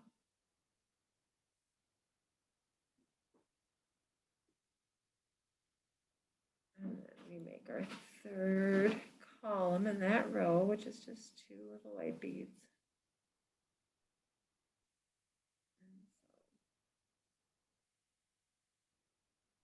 Pretty fun and easy peasy. So then all we're going to do is fold it over and crisscross it. So it's up to you how you would like it to lay. Do you want, I usually do it this way so that the silver points will lay to the back on the top, and then it turns out that they're in the center on the bottom. And so it's just an easy loop, one on top of the other. So that's why I work with a little bit more thread. So I'm going to go back and reinforce. And so in order to do the straight piece, just like whether you're doing a bracelet or you're going to do the ribbon, you want to go in your circles, just like you did with the ring, and reinforce that whole piece before you connect it together into the actual ribbon shape, because it won't lay correctly if it's not a perfect little zigzag. And so that's what I did while you weren't looking. I took my tail and I reinforced the whole thing. Don't you wish it could all work so fast? But I do need to work my tail thread up to the spot where I want to sew these together. So I am just circling my same pattern and working myself back about 3 rows, 4 rows is I think where I want to connect it. Let me look on this one and see. Yeah, 1, 2, 3 sticking out, 1, 2, 3 points sticking out. So I just worked myself up into the 4th point so I can connect on the 4th point and have 3 sticking out of each side. That's the nice thing about counting is that it always works out even, right? And so all I'm going to do is crisscross and match the 4th on this side with the 4th on that side. So I know, and then I'm just going to pass through just like I'm strengthening it. So I'm going to go through the same thread path, only I just connected it. And now I came out, where am I? Right down here. And so now I need to go back up in order to connect him again up here. So you're never like altering from your thread path. You're just going through one side and then the other side, and it connects it super easily. And so that way you can shift it around a little bit to get it to lay exactly how you want. And you're strengthening it kind of a 3rd time as well, so that it gets together. So I'm just going to rethread my needle one more time and finish sewing that back together. And then we can make those into a pair of earrings. You could make it into a little charm, just about anything. You could wax the end of your Toho thread too. That would stop that from fraying when you want to rethread your needle as well. I usually use my Burt's Bees lip balm, but I do like your wax technique, Becky. On the fire line, I normally wasn't waxing the end of that fire line, and I think that's a good one. Yeah, it makes it way easier to thread. Yeah, otherwise I keep trimming and trimming, and then you trimmed off most of your tail, right? So this way, if you then want to put your ear wire right on top here, just like I did with this, what I did is I actually sewed a demi right at the top and just looped him on there, and that way my ear wire hooked onto the demi. And so all I did is I sewed my way back up to the top here and put that demi on there. Actually, no, this is a size 6 demi. Okay. You can only use 6s and 8 demis to hook on to jump rings and to ear wires. The 11 demis are too small. Because once you have the thread in there and the finding, there's not enough room. And so the 6s and the 8s work the best. But that's why I just have my extra thread and work my way up to the top and sew around the little demi. And that way you could do it. Or if you wanted to do the old fashioned little 6-bead ear wire loop, you could do that. But usually the Ico bead is large enough, you could put a small 4mm jump ring, will fit right through the Ico bead as well with the thread. It just, you have to use those skinny gauge. I think it's a 21 gauge jump ring. And so my coworkers have used that a lot to connect. And then they hook the ear wire onto the jump ring. And so it's a pretty easy way to do that. And so if you want to create more different patterns, because there is a super variety of what you can do, I have created one here where I have the little glittery dots on both sides. And so in order to do that, It's pretty darn easy. So we know how to do the dot on one side, right? It's the third bead in your 4-bead sequence. So I will make blue dots now here. So the first 2 beads are green, then I have a blue and a green. And then we go right back where we came from. And so that one's going to flip over. So the blue dot is now in the top left corner. And so now if we want another dot in the bottom right corner, it's the first bead of that last 2 that you pick up. So it's going to go right there. So since you come down to the top and they set right there, that way you now have, there you go, both beads, you'll have the little blue dot on each corner. And so you can just perimeter the whole thing, and it can just be a green bracelet with little blue dots on the corner. So it's with those metallic-y pretty color beads like I did, it definitely is a lot more sparkly next to the matte bead. And then I was doing striped rows of the color as well. And once again, I just usually make a row or do an accent to keep count, because when it's all one color, sometimes it really blends so much you just can't figure out where you are. So once again, if you just want the accent on each corner, when you're doing the last column, the first bead that you put on will be in that bottom row. If you want to do stripes, like this one, I was doing a whole bunch of stripes and just alternating these fun, funky stripes. And so remember, the first 2 beads you put on are going to be the center row. So we want the center row to be blue, so I'm going to put on 2 blue beads. Then I want the outside edge to be green, so the second 2 I put on will be green. Pass through them all again, and then go down, head for your thread, go right back where you came from.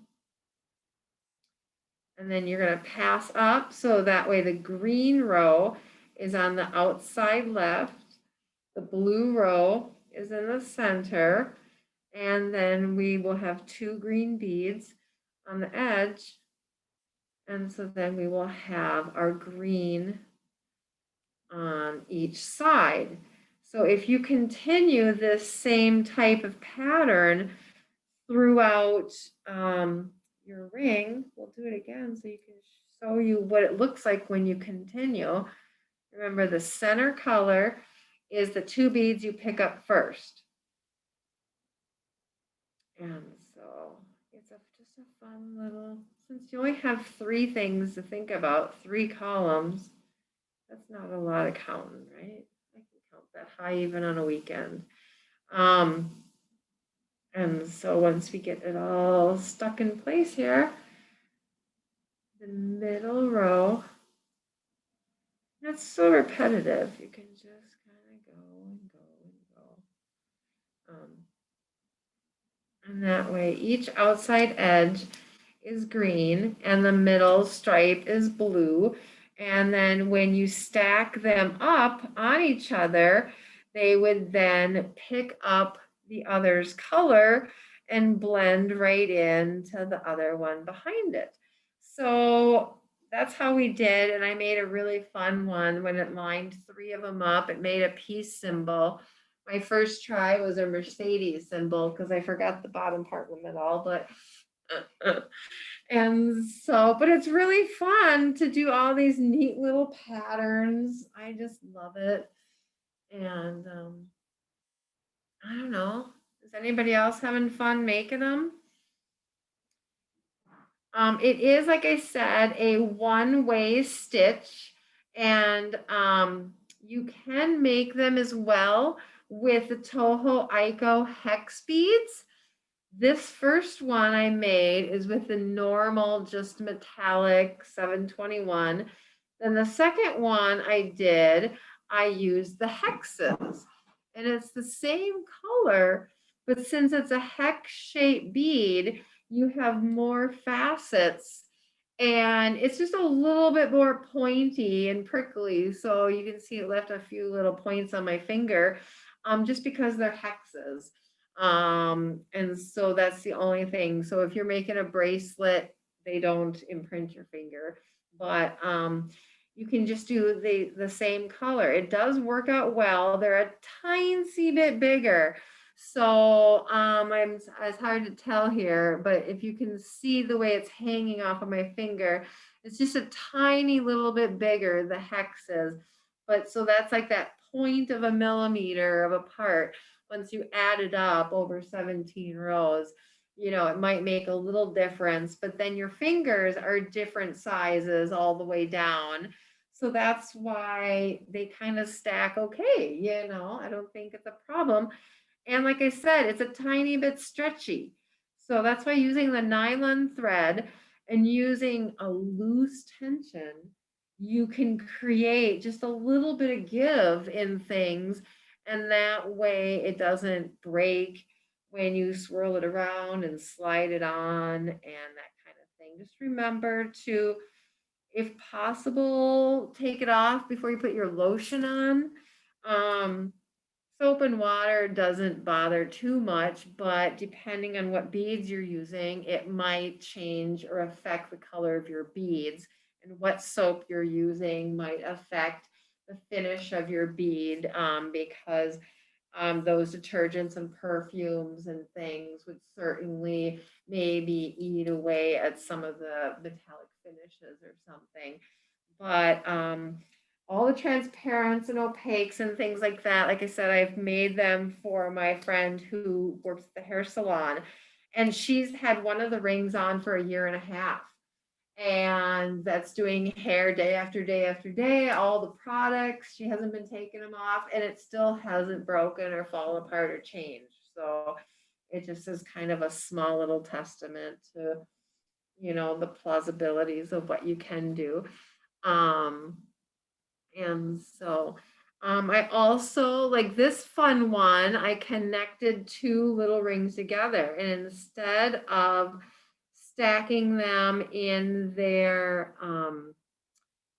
notches together, what I did is I took a 2 millimeter fire polish, and then in between each point, I did like a little figure eight to connect it. So I went through this point, went through the fire polish, went through the same point on the other bead or ring, then went back through the fire polish, and then went in through the other side of my main bead that I came out of, and then followed the thread path and then went to the next one.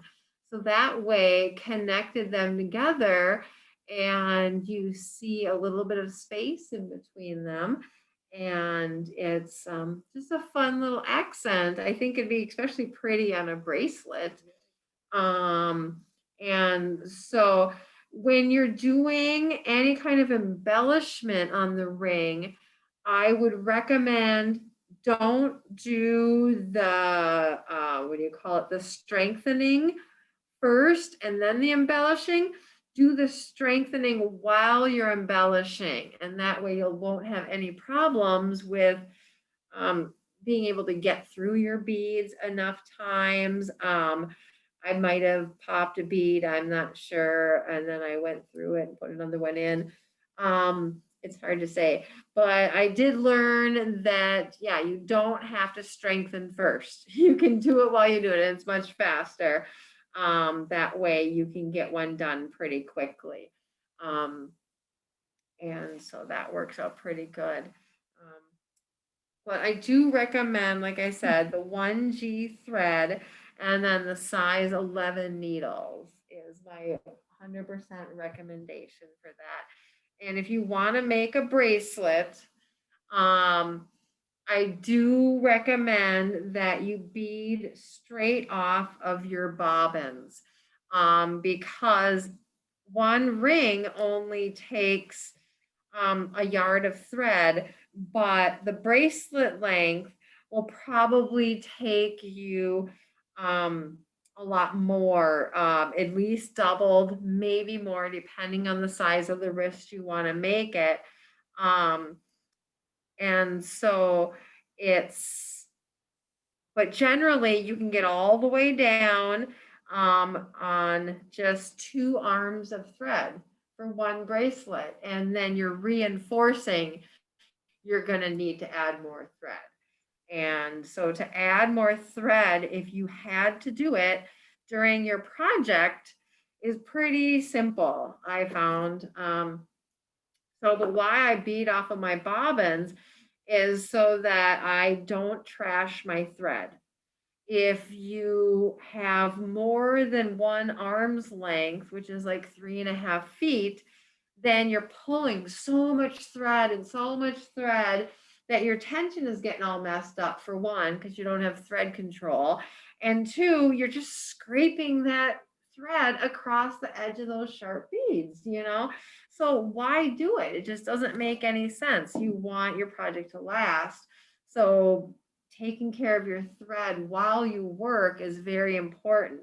So guiding your thread with your fingers, and then not using, too much. So then once you run out of thread, all you have to do is go back to your bobbin now here, attached to my tail thread, and then pull off another arm's length, thread that needle, flip it over. Like I said, yeah, it's a one-way stitch, but if you just flip it over, now I'm going that one way. So pretty much you're starting in the middle and then work to each side. That way you don't have to add thread at all for most of it until you're just reinforcing. But if you had to do it, just because we want to show you how to do it, I just take a new piece of thread. Once again, how I thread my needles, it goes very, very low, right in between my first 2 fingers. And then I set the eye of the needle onto the thread. And then I can pull it through super easy. So how if I were to add thread to this? Because I ran out of my thread. I just come 2 rows back or so, and then come on up. And then I have a tail of thread here.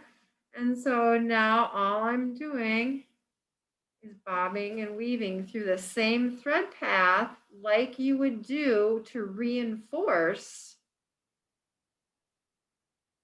your thread. And that way you're where you're supposed to be. And so if I'm supposed to be coming out of this one on the end, I need to go then down through the second, and then up through the third. And now I'm exactly where I'm supposed to be going again. And there's no knots, there's no mess or tension. I did trim that thread off earlier than I normally would, just because I didn't want you to confuse the 2 threads. But normally you would take that old thread and then just continue weaving that forward and or backwards into your piece to strengthen your zigzag, and that way you can just keep on going. So don't be afraid of needing to add thread and having to use a really long piece just because you're afraid of adding it. It's much better because to have control over the thread and keep it, otherwise you're just pulling thread and pulling thread. It takes you forever to get anywhere because you're just fighting with thread, and then it tangles around the cat, and then, so my cats help me bead too. So that way you can just continue on and on. And then if you don't need this one, still weave it back in, but you never know what you might use that thread for. So if you're stuck on a bobbin, you haven't committed to anything. You can cut it as long or as short as you want.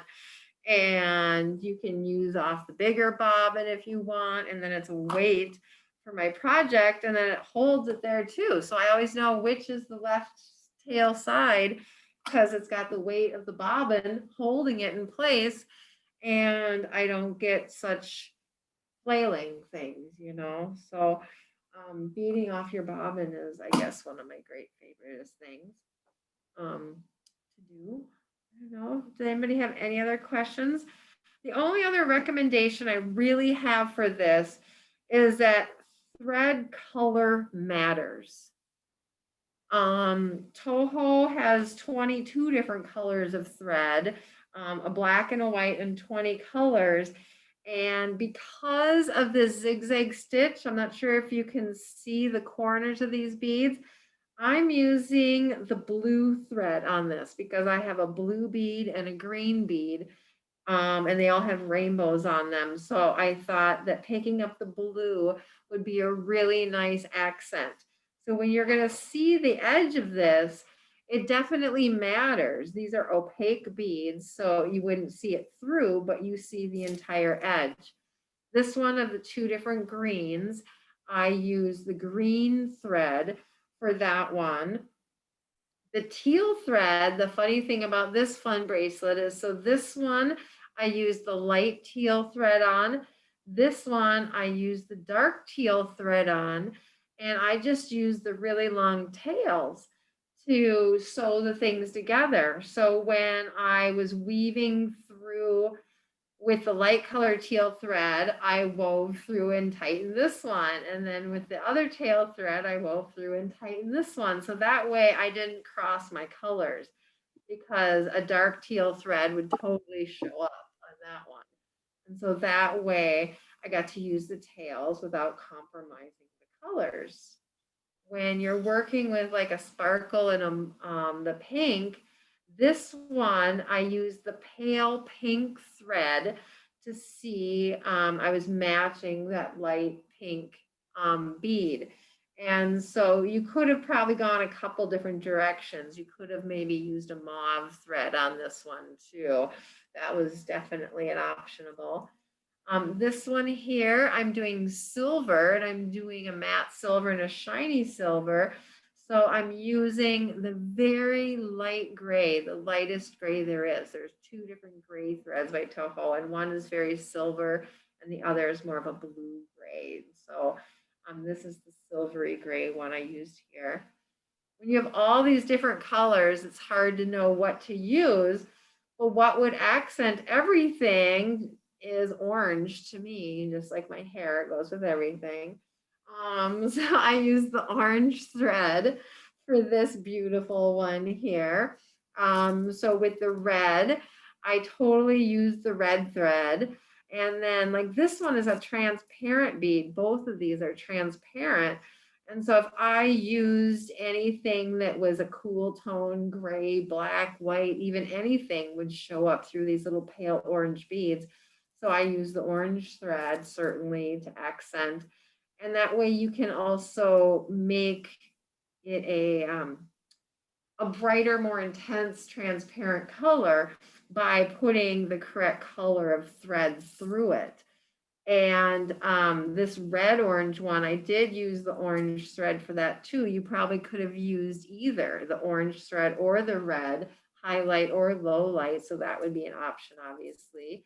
I used the yellow on the yellow one. The green, there is only a medium green thread. And so I used that medium green thread on all three of these green ones, because whether it was a little darker on this one, matched perfectly on that one, and it was just a tiny bit lighter on that one. So it worked just fine. On the turquoise, there's a very light teal color thread, the same one I used on here, I used on the turquoise. The blue, I used the regular blue thread, the same one I used here on this one.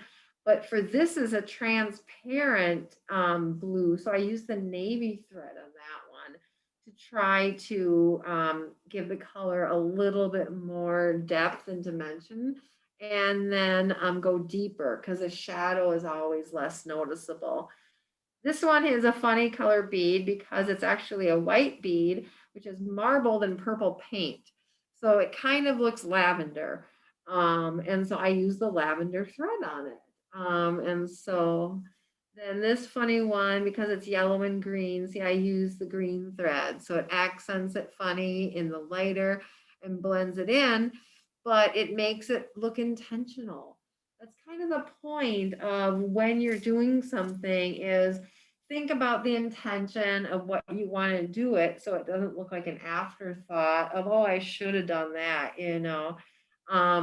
because it definitely will make a difference. And so you can really accent or change the color depending on the thread you use. So that's why I do go back and forth between all the different thread colors so that, especially if you're using a transparent bead, because if you're using a transparent bead, the thread color will really show.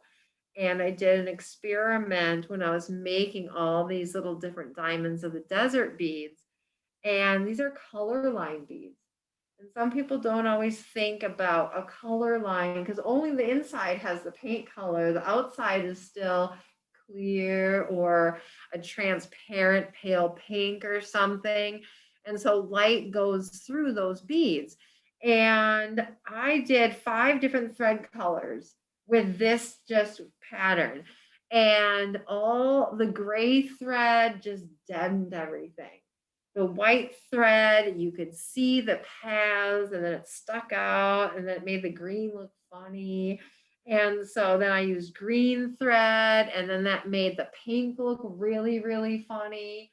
And so, because these ones in the middle are colorline and all the edge are opaque. So it turns out that my favorite thread color to go through these pink, yellow, and green beads was orange.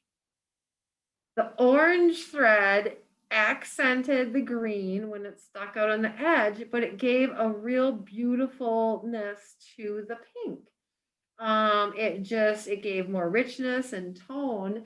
And so, don't be afraid to experiment a few times and try it out. And don't just be stuck in, well, I have to do the same thing every time because that's all I have on my table.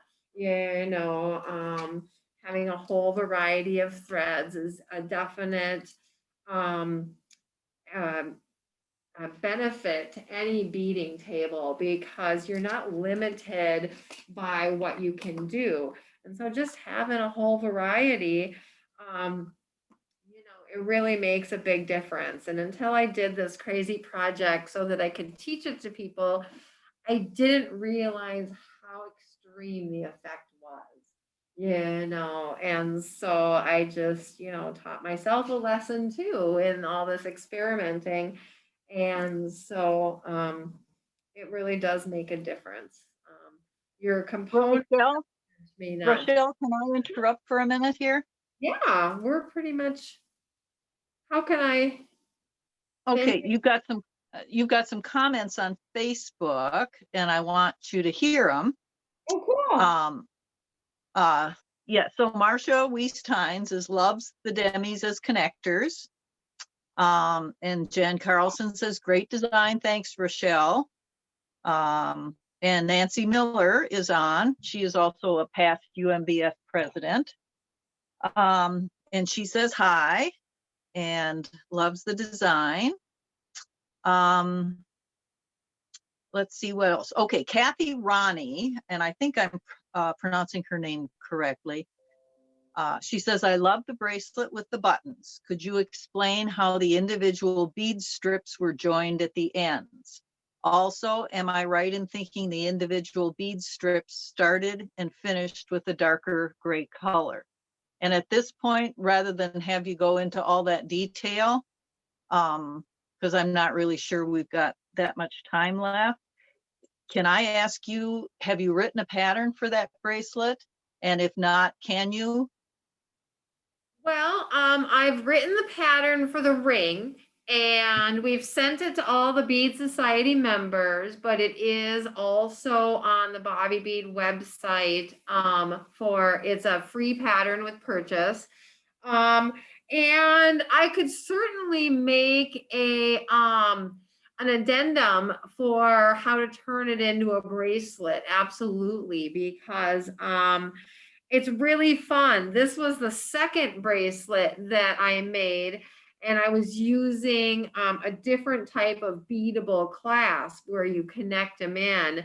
And so that one, I didn't make the loops, but yet it certainly works out perfect with all those perfectly beadable clasps. And so the unique one was the one with connecting in the button loops class, because yeah, those are all connected the same way. And because of all the zigzags, I could certainly make a little, how to make the bracelet tutorial. And yes, I just changed the color when I was beading to make it look like a frame. And then I made one bracelet that for each side that was the same as the end.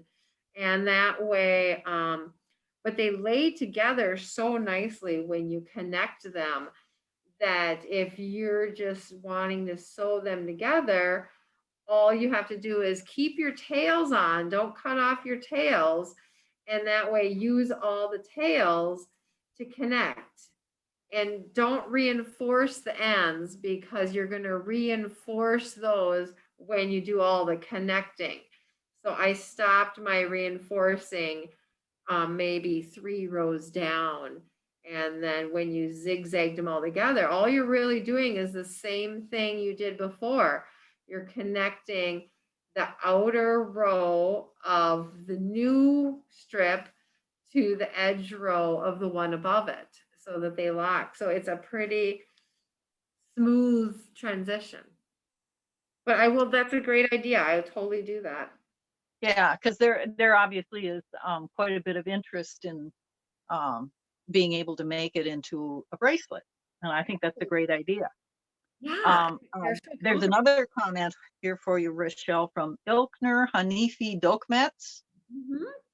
I'm assuming that's your friend from Eastern Europe somewhere. Yes, and she's actually been teaching that. She's got a YouTube channel, and she's been teaching it to a lot of her followers, and has brought a lot of attention to the Peace Ring project through the internet airwaves and YouTube. And so I'm so Well, happy. she says, thanks, Rochelle J. Thanks, everyone. Peace sign, hearts, flowers. Yay! And Nicole Courier is watching, and Kathy Ronnie, who was asking about the bracelet design, says thank you so much. And you can do this with Delica cylinders if you want. They just run a tiny bit smaller than the Icos do. And so let's just get this one here. We'll get you all in there. They're just a tiny bit smaller. So the sizing charts for the rings might be a little off. You might have to do one more row to get the right sizing. You can also do it in 11/0 rounds. You can do it in 1.5 cubes, but the sizing might just be a little different. But I think it would be really pretty to do it in, it's a little bit more stretched out when you do it in rounds as well, just because they got wider sides. But it gives a neat texture as well. It's just, I'm not sure that a bracelet would work as perfectly with the rounds because of how you notch them together and sew them together at the end. But I'm trying to do it to see in bugles and see how the look is in bugles and see, because I think that if you did it in a number 1 bugle, or you could get some really interesting variation. So do it in a 1, a 1.5, a 2, and then see how. So that's my next stitch to play with it. I don't think it'd be as great rings, but I think they'd be fun for bracelets, or maybe to even you know, I just don't know the possibilities. I'm having a great time, and I think the little ribbons are really cute. Mhm. And I'm trying to figure out how to hook them together, maybe to make a little bracelet, or I think they're cute charms to hang off your bracelet too. So, That's an excellent idea. and so Okay, so are you done? Or I shall we wind this up? anybody wants to know anything else about anything else. No, I don't see any more comments or questions, but I'm sure that if you can get that bracelet design, you know, written and published somewhere, I think you would probably have a lot of takers on that. So, Yeah, no, I will definitely work on adding that to the amended version, because this is a lot of fun. And you know, piece through 1 gram of beads. Each ring, you know, pretty much once you get on a roll, only takes like a half hour to make. And so I've been giving away to all of my friends. And remember, all you have to do is take a picture of the piece ring. You don't even have to be wearing it. You could set it on your cat's head if you wanted to, you know, but the idea is that you're sharing your love of beading and the whole feeling of that, you know, because beading makes us happy, right? And, you know, the more happiness in the world, the better. So we want to share that with everybody. So take a picture of it, and whether you're on Facebook or Instagram, just hashtag Toho Peace Ring at Toho Beads, because you have to tag, you know, the company that makes it, so they see your post, and that way they will donate and they'll reshare it. And so we thank you and shout out to Toho Iwasan and Hajime-san, and having a wonderful visit. And I just thank you everybody for joining. And Hana, I'm so glad that you could visit us today too. And It was my pleasure. looking forward to the Monday night meeting.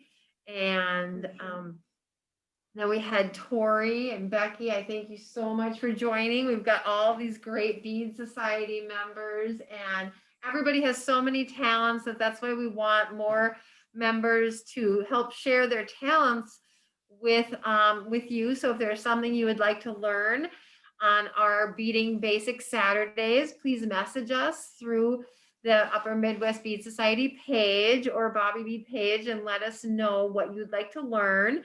And we'll reach out to the Bead Society group and see who would like to teach, you know, what you want to learn. Or if you have a great project that you want to share too, we, you know, want everybody to join. And so it doesn't matter if you're local or international. We just thank you so much for joining, and we'd love to see you in the future. Our next one is February 13th. We're getting ready for Valentine's Day. And so we're going to have all kinds of fun little projects that you could make to give to those that you love. And then the one after that will be March 20th, which is the first day of spring. So that's really nice to even think that it's so close, right? But yeah, so that'll be all kinds of fun spring projects. So if you want to join, just message us, get in touch with me, and we're looking for all kinds of people to join and for you to teach what you love to do. and just one last reminder about our next monthly meeting will be Monday, February 1st, 6 p.m. Central Time. And Hana Rosner will be our presenter, and she'll be talking about how to become inspired. Yay! And So look for there your you have email. it. Yeah, and thank you again to everybody, Tori, Becky, Rochelle, and of course, Hana. And we'll see you Maggie? all on February 1st. Yeah, Maggie, can I interrupt you Yeah. and ask to see Go your ahead. necklace? I've been staring at your necklace. And This one? Yeah. yeah, Give us a Oh, show. all right. yeah, I want show Well, and tell. this is my latest design. Here, let me Oh, get it. that's gorgeous. And it's Kumi, which is what I do. And then I did some check glass beads here, those hibiscus beads, and I had some charms. And I could only get them in this turquoise and antique brass. I So love this them. one is called, it's called Turquoise Garden It's for the gorgeous. butterfly and the Thank you. frog. Thank you. And so are all Yeah, of those beaded on after the kumi braid? Yes, the kumi braid has the super duos braided in. Let me get this over here. The super duos, and then I use Fireline, 8-pound Fireline. And so then the gorgeous. super glue has the extra hole, so then you can Yep. add. Yeah. Yeah, and those are demis, Toho demis in between. Beautiful. They're great for spacing. These are the size 8s. Nice. So That's I haven't absolutely even really gorgeous. Thank patterned you. yet. Yeah, thanks for asking, Hana. Sure. I've been staring at it for hours now. I guess I better get that pattern written, huh? Yeah, right? It's better because that's a really pretty one. Oh, thank you. All right. Well, thank you so much, everybody. And we'll see you February 1st. Absolutely. Thanks, everybody. Bye. Bye now.